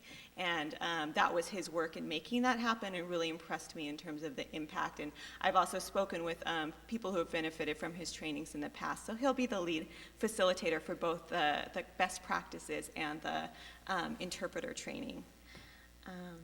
So that's really the quick overview. I also have flyers out there for you. Again, the training is completely free, and we'd love to have a great cohort of district interpreters participating in the training, as well as those who are interested in terms of leadership and staff participating in the best practices training that are coming up pretty soon. So are there any questions about this opportunity? Board members, Ms. Parker? Yes, and that is for your May 4th workshop. One of the big areas that I see a problem in is with our PTAs and our PTSAs, where I'd say at a lot of our schools, it's very English language dominated, and there really isn't the understanding of how to. And especially sometimes in the junior highs, as the groups combine for the first time, if you've come from very segregated schools, there's a transition period there where some junior highs really get it and some do not. But the PTAs and PTSAs, they're key to parent communication and engaging parents in the schools. But those meetings are run by the PTAs and PTSAs, not by the principals. Now, the principals can help, but I'm just wondering, would this be open to a representative from a PTA or PTSA executive board? Absolutely. Absolutely. All right, that's a great idea. Then I would suggest that they get invitations, that go out in e-news, that a PTA representative is welcome from each school to attend, because I think this could be really beneficial to that. Thank you. Yeah. And Robin, would I follow up with you about that in particular? Actually, Barbara Kiani, who's thankfully still here, she does our e-news, but she also has the list of the, don't you have the PTA presidents? And you have been working with Elaine Alvarado, right? Right, Okay, exactly. Good. Yeah, and I know she's going to be in contact with many of the interpreters Great. throughout the district. Okay, other board members? Ms. Lamone? Thank you for the presentation.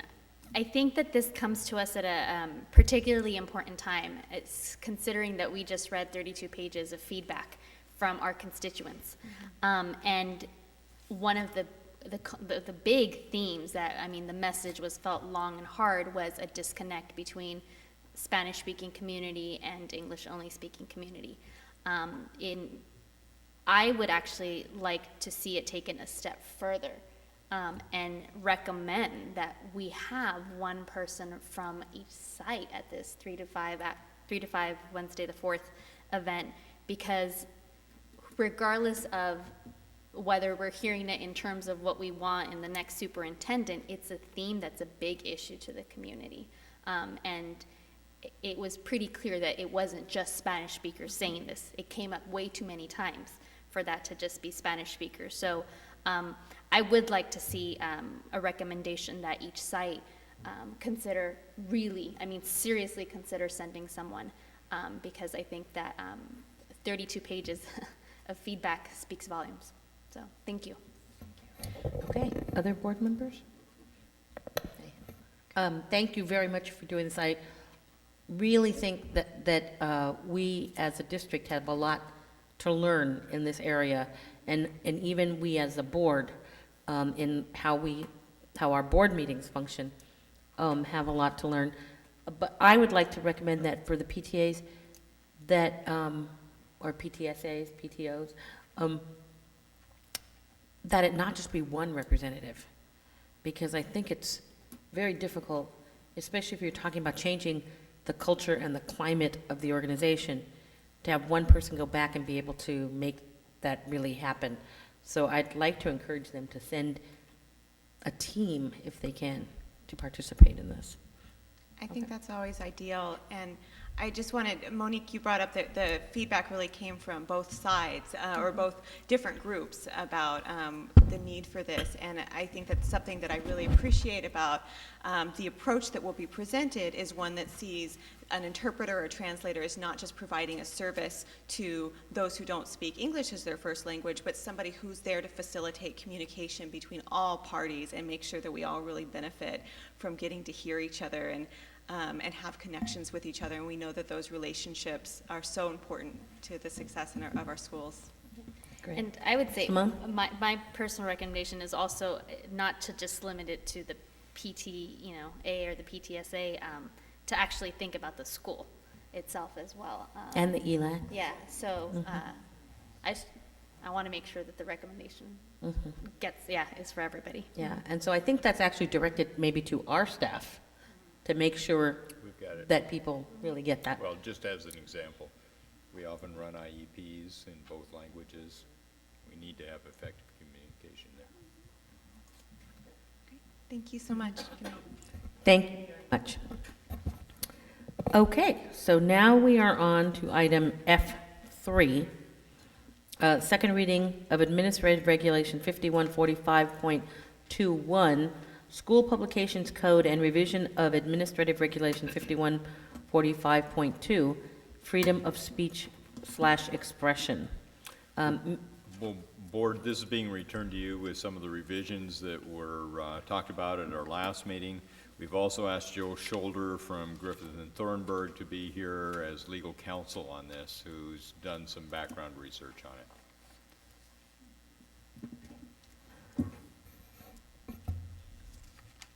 Okay, I think this is the second time that you've heard this, and so if you have specific questions, I can answer them. But I think to put it in context, apparently there were some articles in the school newspaper, one article in the school newspaper that raised some hackles or raised some eyebrows, and so we were asked to look at the current policy and to try and change it or to alter it in a way that really did, I think, three things. I mean, the first thing that it does is we've expanded the list of the types of speech that, if you want, you don't have to do this obviously, but if you find that it's an appropriate thing to do, that you could say this is not the kind of speech we're going to have in the school newspaper or various, not simply the school newspaper, other publications as well. So that's the first point, and that's, you see that expanded list. I think there was 2 or 3 items, now there's 8 items. The second thing that we did is the journalism advisor now, at least under the things that we did, has an expanded role. And we thought that that's an important thing because if you look at section 48907D, I think, or C, I guess of the Education Code, it gives the school expressly not only the power, but it says to the school, the journalism advisor has got to play a role to ensure that the school newspaper comports with various standards, journalistic standards. So we've expanded that. And the third thing is, when you looked at the case law here, if there was a decision at some point to say to the students, a certain article cannot go into the paper, the current policy, before we made the changes, had no way for the students to, in an expeditious way, try to seek some kind of review. And so the case law suggests that if the school is going to be censoring, if you will, an article from the school newspaper, that you ought to have some kind of a procedure whereby you can go to the superintendent, you can go to the board, so that it's just not simply one level of review. There's several levels of review, and that it be done in a quick way, so that at some point we have a decision that is made at the highest level, really, I think, of the school district, given the importance of what it is that we're doing here, as to whether or not the article ought to be in the school newspaper. So those are the 3 areas that we tried to focus on. We're not suggesting to you that you need to do all these things in order to, I mean, you could do them, you cannot do them. There's a number of things that you can do. But our charge was based upon these additional, or these several articles, or maybe it was just one article. We want you to take a look at this, and we want you to see if you can tighten this up. And that's really what we did. So if you have any questions of me, I'm certainly here to answer. Okay, I'm sure we do. Okay. School board members. Do we want to hear the public comments first? Okay. John Dent, followed by Tony Sandridge. Good evening, board members, and Mr. Sarvis and Ms. Swaski. My name's John Dent. I'm a teacher at Dos Pueblos High School. I teach the, is there a problem, Ms. Cadero? I apologize. I just thought our lights were not all the way up.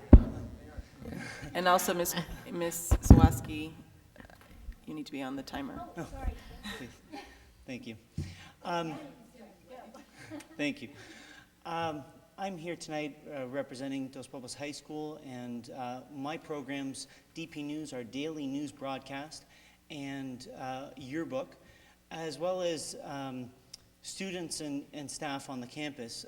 Tonight, I know that we have Tony Sandridge from the journalism program at Santa Barbara High, Luke Orn from San Marcos High Journalism, and Judith Raimonde from DP's journalism programs.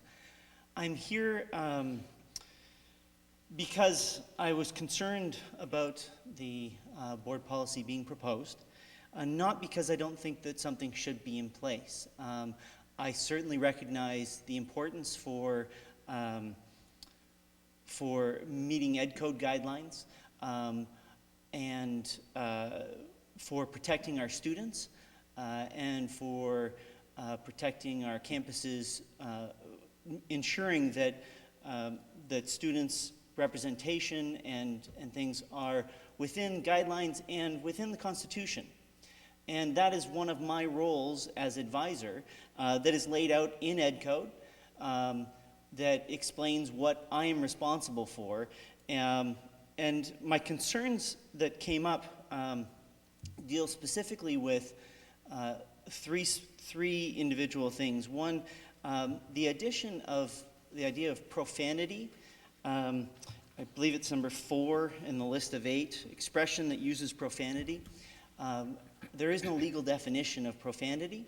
What you might consider profane might not be what I consider profane, and the idea that we can then add that in as a stipulation that affects whether something gets published or not, that affects maybe my job or other advisors' jobs, that affect the students' freedom of speech, I don't think it's an appropriate regulation. The second thing, actually I'm going to go straight to the third thing because I think some of the students that are here are going to speak to the second thing, is the statement that the journalism advisor shall be designated. This designation may be changed whenever deemed appropriate by the school principal. 30 seconds. Thank you. It is my belief that that is in direct conflict, or it may be in direct conflict with an amendment to Ed Code SB 1370 put in under the Schwarzenegger administration, where it specifically states, sorry. Good. I'm going to give you a little more time. So go ahead. Thank you. Finish your An thought. employee shall not be dismissed, suspended, disciplined, reassigned, transferred, or otherwise retaliated against for acting to protect a pupil engaged in the conduct authorized under the section of Ed Code relating to publications, or conduct that's protected by the First Amendment in the United States Constitution, or Section 2 of Article 1 of the California Constitution. So I'd ask that you consider making those 2 changes. Thank you. Thank you. I just comment that what I'm looking at includes that, so. You know, I think you have, we did revise it and we actually included that language, so. Hi, you guys. Thank you very much for having me here. My concern is with prior restraint. It's tricky because with a student newspaper, we don't have a time frame. We are working to deadlines, and the idea, it says here, if the journalism advisor or a school principal decide it's necessary to remove material from a draft official publication, he shall immediately contact the superintendent. However, what if there's a conflict between the advisor and the principal of the site?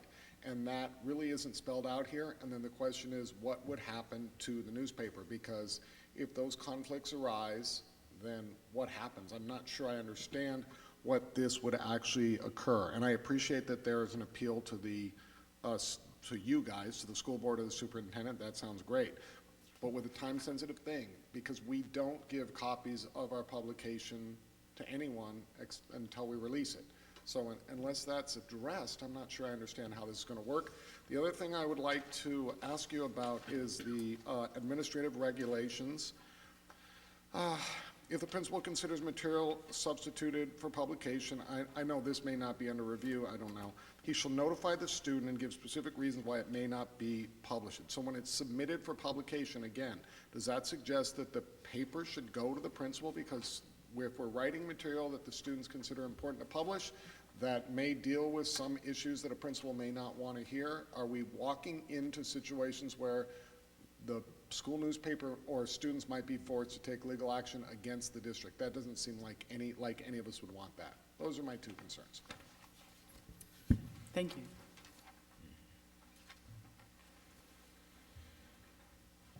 Okay, is that? No. Okay, that concludes public comment. Okay. Board comment. You want to jump in, Susan? Ms. Deegan?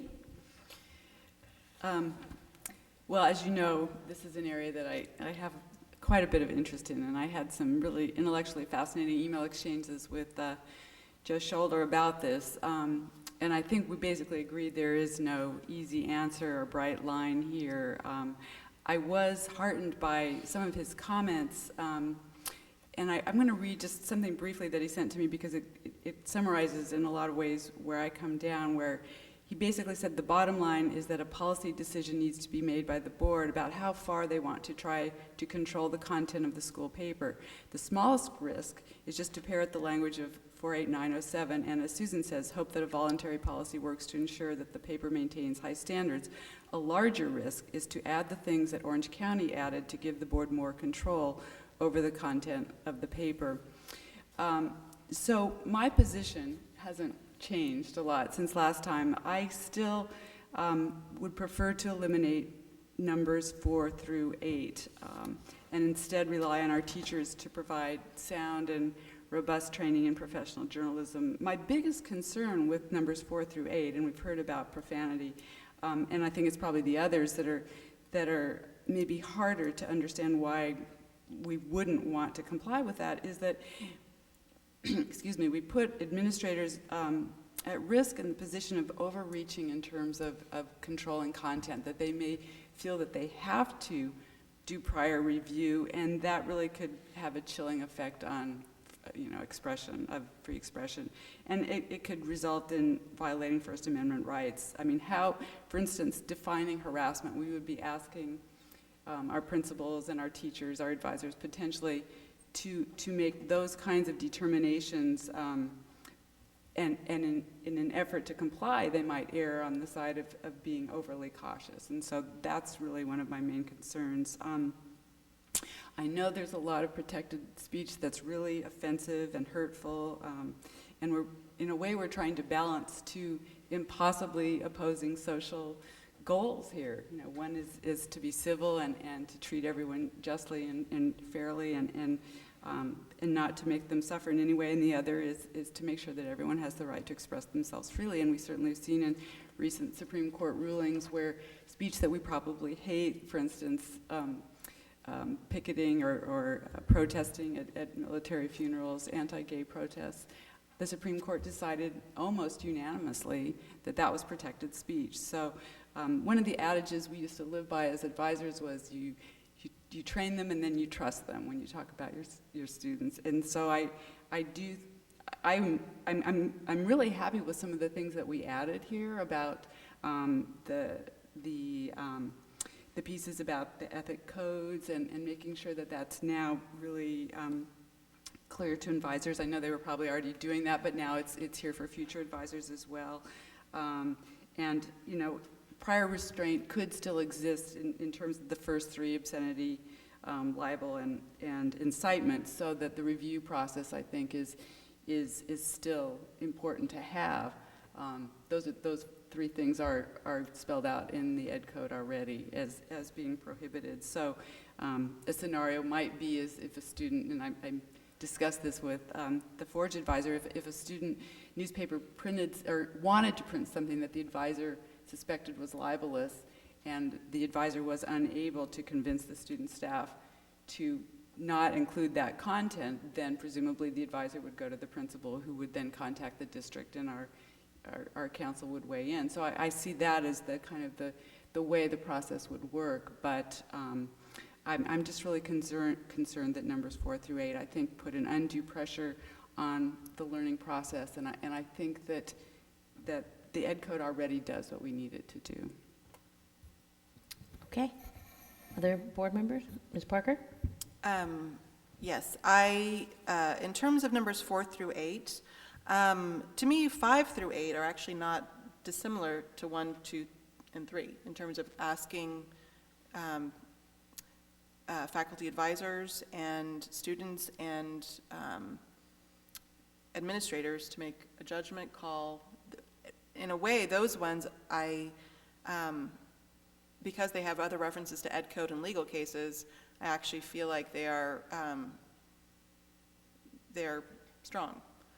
I'd be happy to take out number 4 and just have 1 through 7 as a list, and then down at the bottom change it to except in the case of the 7 types of limitations that are above.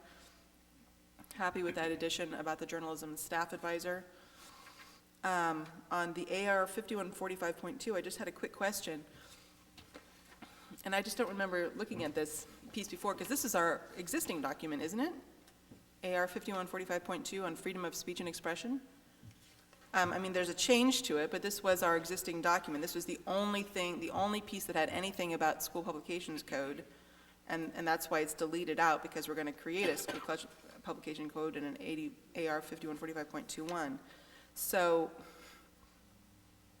I'd have to go back and look, but I think that this paragraph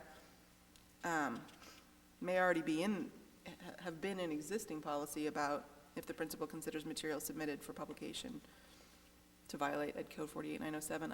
Mr. Scholder, you didn't just add that in, did you? No, yeah, it's there already. Yeah. 5145.2. Okay. The second paragraph after the strikeout. Okay, I just wanted to be sure that that wasn't something that we were just adding in, that it's already been in there. Okay, thank you. So I think my sole focus is on 5145.21. Okay, thank you. Okay. Other board members? Any other comments, or Ms. Lamont?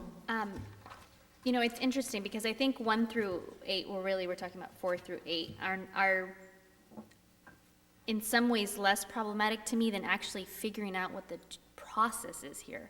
I don't think it's realistic for a principal to review every school newspaper prior to going out. So in some ways, I would like, I think it is more about the advisor's final call. And I think that we put trust in our advisors to work with, you know, whether it's 1 through 4, 1 through 5, whichever it is. But that piece was actually less clear to me how it would actually work. And I would not like to see a policy move forward with a loophole like that, because I actually feel like that's what we're getting caught up with. That's the bigger piece. I think our advisors already do 1 through 6 or 5 or 8 or 4 or whatever it is. You know, whatever we decide to do, I think it's the other piece that's less clear to me. And personally, I would like to see really the advisor to be the last say before it goes to a greater decision. So. That was the sentence that bothered me last time. I would envision that a journalism advisor who is looking at something and says, I don't really know if this passes muster, I'm going to go talk to the principal. I can envision that happening, and then between the two of them deciding what to go, or individually one of them deciding what to do. So I think the principal has to be involved, but you're not going to pass every single thing past the principal. I think that's just not correct. But I would envision, maybe you guys can tell me, do you ever go to the principal and say, hey, is this borderline? Yeah, and that's how I envision it would work. How you put it in words down here, I don't know. But I think that's the process, and I think, I don't want to just say, you guys have the absolute authority. I mean, I think that the principal's got that job on that campus. But I would hope you would coordinate with them, and we need wording that allows that coordination. May I suggest some language, Mrs. Cordero? You certainly may, but I want to make sure I'm clear on which sentence you're referring to.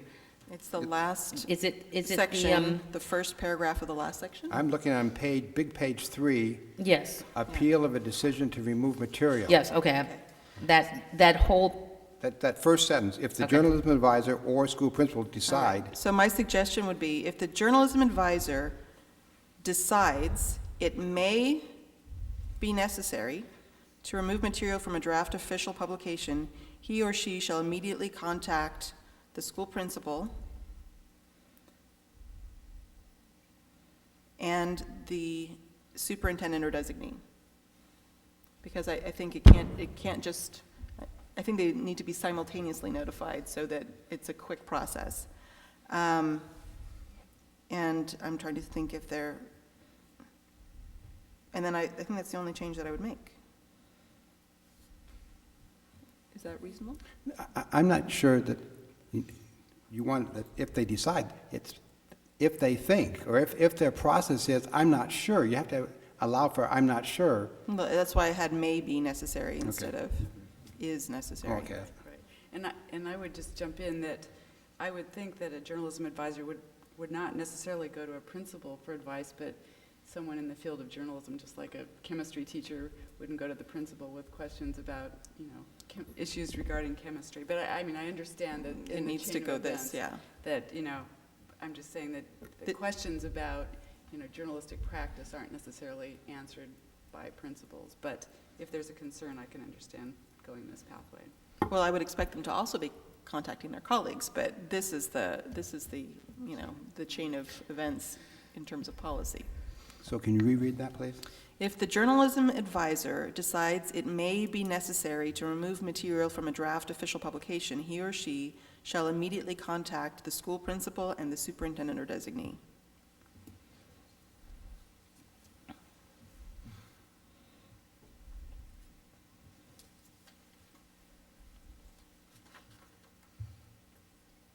But, and that's just for that piece, and I don't know if other board members, where are we in terms of the 1 through 7, and should it be, or 1 through 8, except in the case of the 7 types? I don't know where everybody else is on that. Well, on that item, I would eliminate number 4 and keep the rest. And the reason I would keep 5, 6, 7, and 8 is because they have very specific definitions of what they mean. Number 4 clearly doesn't. But 5, 6, 7, and 8 specifically say, as it has already been identified, in some cases by case law, in some cases by the Ed Code, et cetera. So I would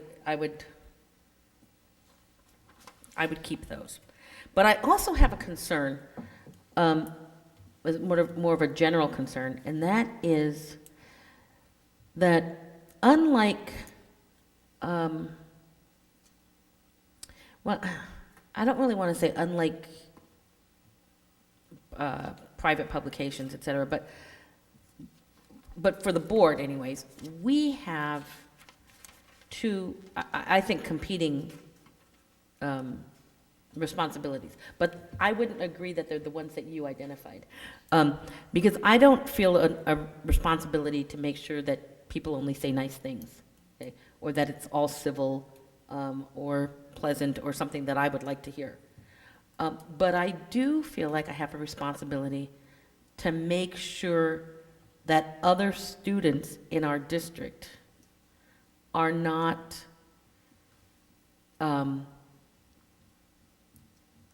harmed in some way by what could be I don't want to say unethical because that's too hard, but too harsh of a word. But by practices or by material in a publication that doesn't adhere to what we consider to be good journalistic standards. And so I feel like as a board, we do have a responsibility to protect our students because they are juveniles, and because the consequences to them may be so significant. So that's one of my concerns about, for example, things that might be identified as a threat, things that would be sexual harassment, things that might constitute harassment or intimidation, or I think of those things as being sort of like maybe could include what we might consider bullying, et cetera. And so I have that dilemma of trying to figure out how to promote and protect free speech while at the same time protecting our students from things that could materially interfere not only with their educational process, but actually with their well-being. So anyways, that would be my concern. I was actually okay with the appeal process the way that it was, but I can live with it with the change as well. So I'm fine with that. So I don't know how other people, if we want to give any direction to staff, do we need to give them something to do with that 1 through 8? Do we have a preponderance of agreement on one or the other? Direction. I mean, we heard from a majority of the board. If there are other comments, we need to hear them, but I have changes that I've jotted down that we would return to the board probably in closed session, in consent. Yeah, my one other thing is on the AR 5145.2. Yes. We would now need to remove the paragraph that says if the principal considers materials submitted, so that, Yes. that paragraph should be removed, as well as the one that's already been lined out.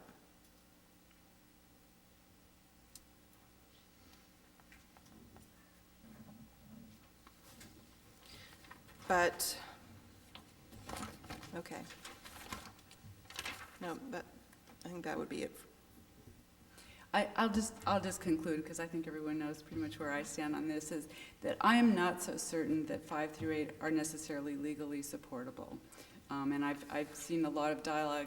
Mr. Schulder has 2 back and forth about even some of this cited case law, where in fact, you know, a different court might find a very different result.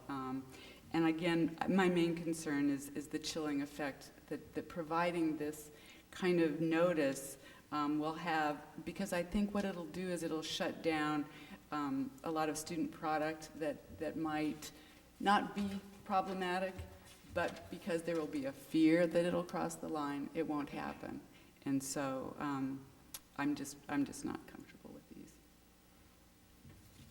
Okay. So any further comment? I'll just say that, obviously, I'm not the expert in this one. I will follow Mrs. Deacon's lead. Okay. And can I just get our legal counsel to comment on that, on what because I don't know, I'm not the expert in this either, and so if this is, if 5 through 8 is going to come back to haunt us, I mean, because I don't think the idea is to be restrictive. I think the idea is to let our students write and, you know, have the ability to express themselves, but we're trying to also balance this protection. Number 4, there's a case directly on point, a California case, that said that if students use certain words in legal public, or excuse me, if they use certain words, I think in that case it was a student film, actually, and certain words were used. I'm not going to repeat them here. We've all heard them in the past, and the school principal or the journalism advisor said, you can't run this film or you can't show this film with these words in there. And the court said, that's right, you cannot. Now, profanity is not one of the things that are listed, but the rationale, of course, of the court was there's certain standards that you have to have for these things, and these kinds of words don't fit those standards. In other words, you wouldn't see those words, I guess, in the Los Angeles Times or what have you. 5, 6, 7, and 8, there is little, in fact, there's the one case that we cite, but it's not, there's a complicated legal reason for this. It's not good law anymore. It doesn't mean that the ruling of the court was wrong, but because of some procedural machinations that go on in the law with the United States Supreme Court, that's not an effective case anymore. Nonetheless, there was a theory that was articulated there. The others, there is no case law for that. So, as I said, I think previously, if those 5, 6, 7, and 8 is a greater risk, I think, to the district.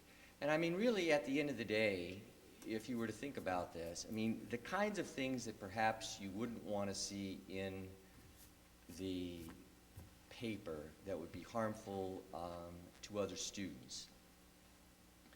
I would suspect strongly that if you didn't have 5, 6, 7, or 8, but the kinds of things that you're thinking about are the kinds of things that I'm thinking about. For example, somebody irresponsibly decides to use the school newspaper to bully another student, or to use racial epithets or sexual epithets with respect to a specific student. I suspect the people that are sitting here would just stop it like that, because that's what they're there for. So it is going to make, in my view, if you're asking my opinion, A, there's no case law with respect to 5, 6, 7, and 8 that would be particularly strong. And the other thing I think is that given the fact that we have additional parts of the policy that we didn't previously have, where the school is, I wouldn't say paying closer attention, but there's more power really, or at least the board has given its view that the journalism advisor needs to work with the students in a close way, not to say that they weren't before, but it just reinforces the fact that they need to do it. I suspect that you wouldn't see the kinds of things in the school newspaper that you wouldn't want to see. So, although these came out of a policy that was used, I suspect that you don't really need them. And of course, if at some point somebody does something that they shouldn't do, and the school newspaper is used to bully someone or to do something that would run afoul of these things, of course we could always come back. But I think for the time being, certainly with respect to 5, 6, 7, and 8, those are the most shaky, I guess, if you will, with respect to the law, because there are no specific cases. Everything else is either in the ed code or a case, a specific case. And I have a follow-up question to that. So in 4, my understanding is that this is also kind of a school rule. You can't use profanity in others. So is there a connection then at all? Or, I mean, if it's already an overarching kind of, does it not matter? I don't necessarily know, because I haven't studied it like I studied this, what kind of language is acceptable in the school. But with respect to the school paper, there's a specific case on point. Now, I mean, in truth and in fact, I mean, I guess depending upon your view, even if this case, if you're interested, it was kind of a fascinating thing because these kids made a wonderful film, I thought, about a young woman and a young man, and they had a baby, and they weren't married, and they were in high school, and they were trying to kind of dramatize what their lives were like. And in the colloquy, or the conversation, the dialogue that went on, they used words that we wouldn't say them here, but you hear them regularly, I imagine. And the school took umbrage at that. I'm not saying that they were wrong to do so, but they certainly did, and they said you cannot publish this film. So it just wasn't that somebody decided to, write, the 7 dirty words or something like that and throw them in the school newspaper. I mean, this was in the context of a socially, I guess, important film, and nonetheless, those words were in there, and the school said you cannot publish or you cannot show this film with those words, and the court said, fine. So that, to me, seems to be pretty strong authority for the fact that profanity is something that the school would have the right to ban, especially when it came in the context of something that was, I think, important for kids to see or know about. I mean, it was an important social subject. But the fact that those words were in there was offensive to the school, and the court said, fine. So can I ask you a question? Would you, I don't want to belabor number 4 because I'm not sure that really any of us are supporting number 4. But my question has to do more with the broader issue, which is, well, there are actually 2.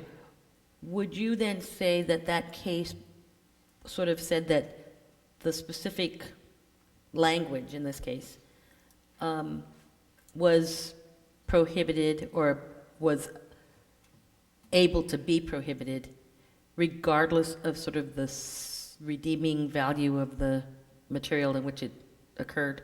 Yes. Okay. And then would you also take that to mean that the publications are subject to the rules of the school? Or did it not go that far? In this case, the rule was you can't use that language. Well, actually, I don't know that there was a school rule about that. Ah, okay. I think what happened was somebody saw this film before it got, I I guess, disseminated at some school assembly or however it is that they were going to disseminate it and said, you can't do this because we don't like these words in there.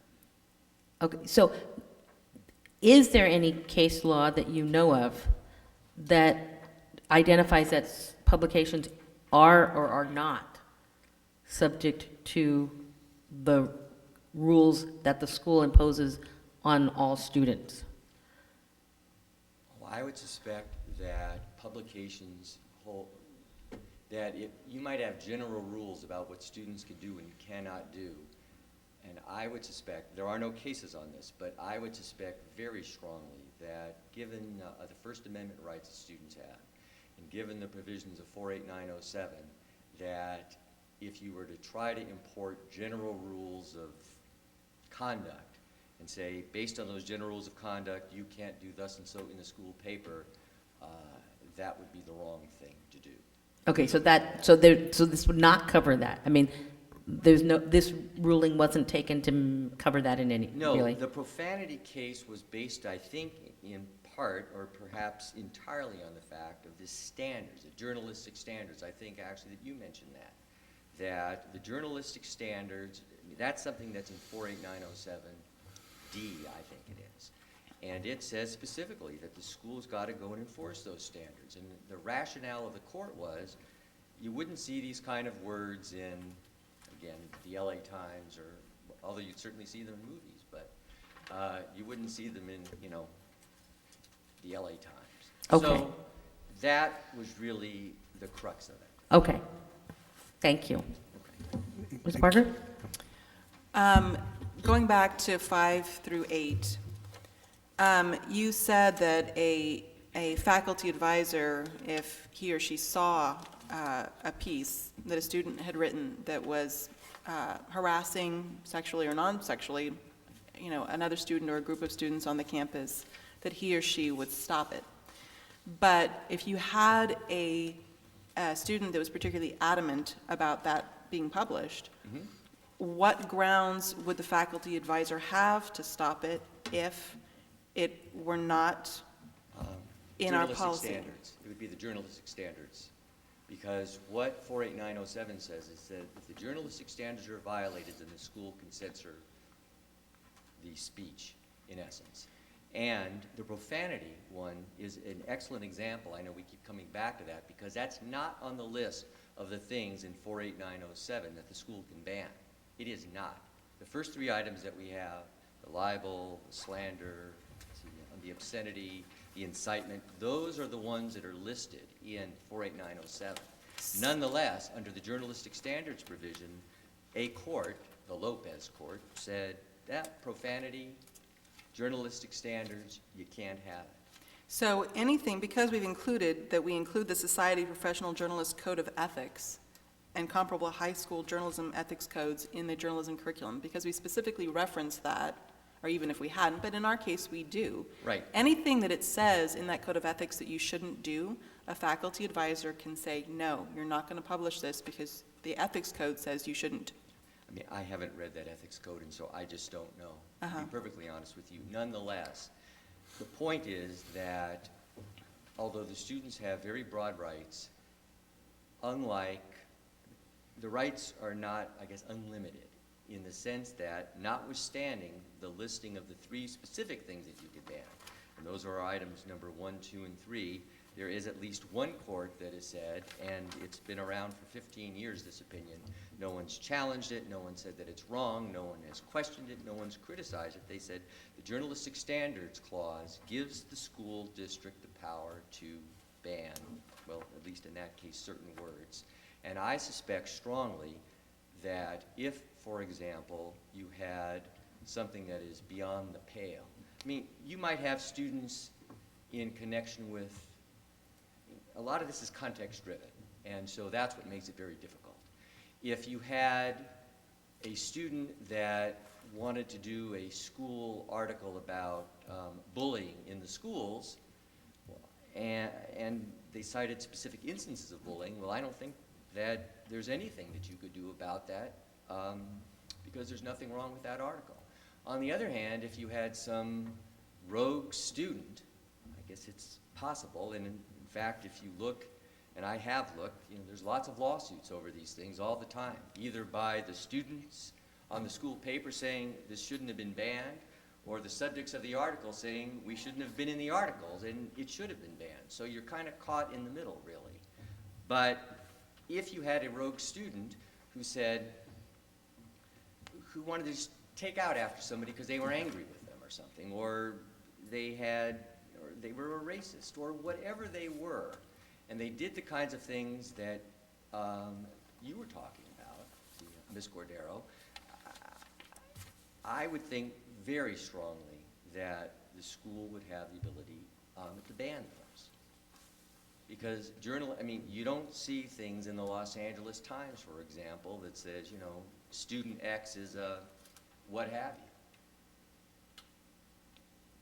I mean, I think there's probably one more point. You folks probably know this a lot better than I, but I mean, other than the thing that kind of got this rolling, which was, I think, this one article, or maybe there was 2 articles, it doesn't seem like there's been a long history here of problems with respect to the school paper. I did research this, and there's lots of lawsuits, but we don't seem to have any. And the kinds of things that show up in these lawsuits, or the kinds of conduct, which the school district seems to win a lot of the time. Of course, our goal is not to be sued, period. But the kinds of things that goes on, I mean, there are things that a normal person might raise their eyebrows with and say, notwithstanding the fact that you might be able to do this, is this really a good idea? And there's lawsuits over these things all the time. So, again, in my view, if we wanted to be as careful as we possibly could be under all the circumstances, then I would think that given the lack of specific legal authority, meaning some courts saying it's okay for you to censor these things, that 5, 6, 7, and 8 ought to come out, and that the fail-safe or the catch-all is that if something shows up in a proposed article for the school paper, that the journalism advisors say this is just beyond the pale because it falls within the ambit of what we talked about, then it could be censored. And if there's a lawsuit over that, I think the school district would win. Since we are going to come back to this because this is on the conference agenda, I'm going to request that we move on. Can I just Is ask there one quick question since Mr. Schulter is still Okay. here? I'm still And that You're is. promising and me you- it's quick, It's so I'm quick gonna because I need a don't quick require. answer, too. I don't require an answer Oh, right okay. now. I just want you to be thinking about this as if a draft is coming back. And that is, given everything that you've said now, if we were to limit 5 through 8, I would be thinking about changing that first sentence in the prior restraint section that says except in the 8 cases. I wouldn't even put except in the 3 types of limitations or above. I would want it to refer to the violation of journalistic standards. Yes, I think that's an excellent. So that is the one. And Okay, to so- cite the California Ed Code, where that appears. Okay, so we will move on. This will come back to us. I hope you have the sense of what our questions. I'm sorry we can't I take. think we'll bring it to open questions, yeah. session. Yeah, I think it cannot come back to us as a consent item. So, sorry. Yeah, if you have something you want to share, you can always email us or send it to us, okay? Thank you. Okay, thank you. Okay, so this will come back and we'll have further discussion about it. And that brings us to the end of our agenda because we have eliminated F4, F5, and F6. So we will return to the consent agenda to look at item D3. Mr. Herron, I think you pulled item D3? I did. It's 11 o'clock, as Yes, it is. typical, these kinds of things. I just wanted to make this a conscious decision. This trip to Model Schools Conference by 29 of our staff for $74,000,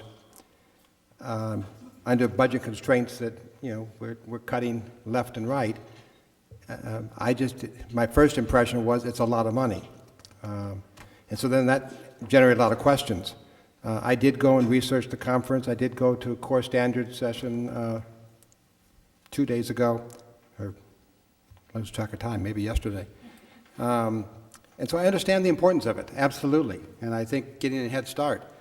But I guess, a couple questions. Are there going to be any further requests? I mean, I know that we added one just since the agenda went out, one person. Are other schools going to want to go? Are we looking at other schools that may come forward in the next 2 weeks? For the Model Schools Right. Conference, no. I would not anticipate that at all.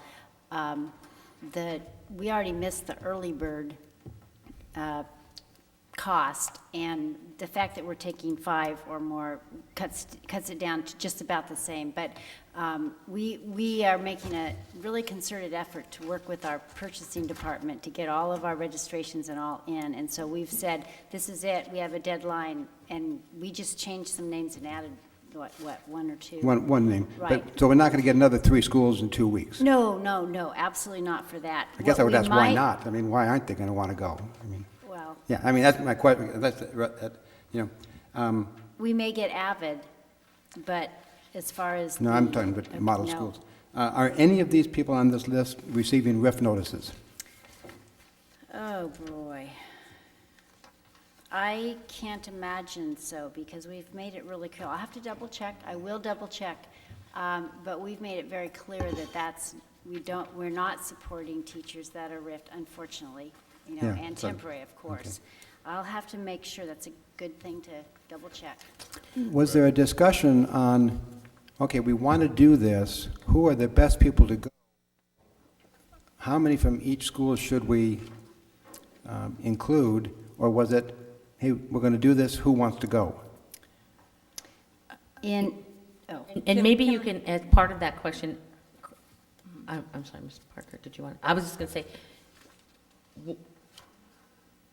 why are so many from each school going? Well, I think I'll chime in on this fundamentally, and that is that I did talk to Dr. White about this, and this is all, first of all, Title II money. It can only be used for professional development, and it's not flexible. There is no choice. Right. What is not clear from this is that each school gets an allocation of how much Title II they can use. It wasn't the district saying, how many of you want to go? And who wants to go? It was the school site deciding that they felt that this was the most important way to spend at least a portion of their Title II allocation. So the district essentially says to the school, what do you think you need and how many of your staff are you going to send? This is how much money you have available. How are you going to spread it out? So some is coming forward to us for AVID, some is coming from model schools, but this money is going to be spent for professional development. That's absolutely right. But And then- so, Yeah, but then that's a follow-up question. How was this money budgeted to begin with? Are we giving up something to get this? And if so, what are they giving up? They must have had some idea of what professional development they were going to do. Was that put by the wayside and this determined more important? No, it's not that at all. Our professional development is targeted exactly around your board focus goals and what we anticipate our needs are. As you said, preparing for the Common Core standards is a huge piece. Some of us went down to San Diego earlier this year, heard some of the speakers that will be at the model schools. You notice that all 3 of our high schools are there with the team, and we have one principal that's been there 1 year and 2 new principals, and they are very eager to not only gain all this information and knowledge from what other schools are doing that are being very successful, but to work together as teams, and that I see as very powerful. And Okay, based on Mrs. Parker, the principals selected this team. I'm not positive how each one of those teams were selected, but as a district office staff person, I'm not going to micromanage that. I trust the principals and the leadership teams to put in place and spend very limited money, really, in a sense. It's limited money for a site. They have to figure out what's going to get us the biggest bang for our buck, who needs to be there. And so it may have happened differently at different sites. Okay, I'm going to interject it's almost 10 after 11. If we feel like we need more information and need more discussion on this item before we can act on it, I'm going to suggest that we bring it back to a future agenda. If we feel that we are ready to act on it, then I'll call for a motion. I'll move to approve item D3, the staff travel, out-of-state travel, and/or expenses in excess of $1,200. Okay, is there a second? Second. Okay. Is there any further discussion on the motion? Can I just say that missing early bird deadlines is really painful for me. There's really no reason, I think, that has to happen. So I would really like us to make sure that people get their act together and register early. In this case, we didn't know about it in time. Well, that's not really excusable either. So we have a motion. And I just want Ms. to Lamont? clarify to members of the public that may be watching and remind them that this is not general fund money, and that regardless of whether someone goes or doesn't go, this will not help the budget situation, because I know that Exactly. that's a concern, Exactly. so. Exactly, and that's a good issue to point out. Okay, so all those in favor say aye. Aye. Opposed? No. Okay, motion carries 4-1. Okay, that brings us back to coming events. I think we've listed the coming events. Mr. Sarvis has, I'm sorry, I keep not saying it. Dr. Sarvis has given us a list and reported on those in his report. Also, other upcoming events are listed on the district website. We have future agenda items. I don't know if anybody has anything to add at this point. We added the return to the criteria for our next board meeting. Our next board meeting is a special workshop this Friday, April 15th, from 9 a.m. or at 9 a.m. in the Santa Barbara Junior High School's Globe Theater. It will be an all-day meeting. And then our next regularly scheduled board meeting will be Tuesday, April 26th, which will begin at 6:30 here. Mr. Herron? Yeah, I forgot. I would like at some point an update on the solar. I think we put out requests for proposals a year ago, and I'm just Okay. curious where that stands. Okay, so maybe we can get an update on that. Someday, I mean, it's not urgent. Maybe in our board Board brief, yeah. Okay. And then the other is, as I mentioned, McKinley is now wireless. I would like an update at some point also about the status of Washington and Santa Barbara High School from the standpoint of lessons learned. Okay. 10 months to do this project, you all can have babies faster than that. You know, I'd like to know what we learned by it, because it was a Thank you for that thought. Yeah, it was a pilot, and I'd like to know what we learned in the pilot, so that when we go to the rest of the schools, Okay. we can do it. And that can come back to us in a board brief as Yes. well? Okay, great. Well, with that then, is there any other items, board members? No, okay, so we will adjourn the meeting.